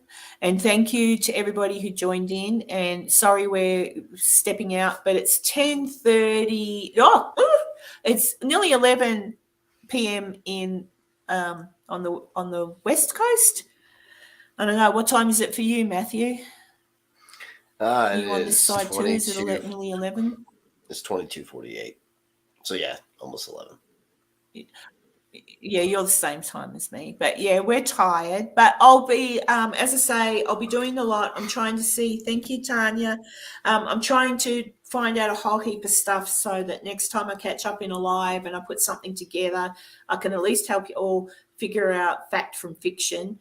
And I want to help my friends like Matt, Jason, Cassie. I want to give them, through my research, I want to help them so when they go to a place in the future, I might find out a little tidbit that will help them in the investigation. That's what I want to do, because eventually I want Matt, I want Jason, I want Cassie, I want all of them to say, hey, look what we caught, and it's definitive and it's not questionable and it's equal to what we know about the place. I want proof and I want the truth, and that's what I'm trying to do, but we'll see.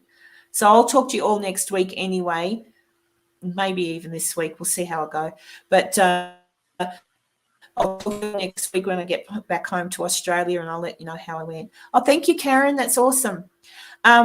So good night, everybody. It's good night from me, and it's good night from Matt. Good night from me. Isn't it, Matt? Yeah.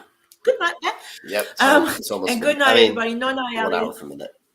Well, good yeah, night, and God knows and what. I'm sorry what happened, Allie. Sorry. I'm sorry what happened, Allie. It's all right. I've got a weasel for you, Allie, if you want it. The weasel can say sorry. Look. I love you, Allie. See, that's my weasel, though. Kyle, the weasel. All right, I'm getting tired and stupid now. So I'm going to go to sleep and see if anybody else sits on my bedside bed and see if my phone goes off early. If it does, I'll let you know. But, yeah, I think it's just coincidence. It's just weird technical stuff. But it was different. Yeah. All right, I love you all. Night, Tanya. Night, Allie, Raquel, everybody. All right, night. See you later. See ya. And goodbye.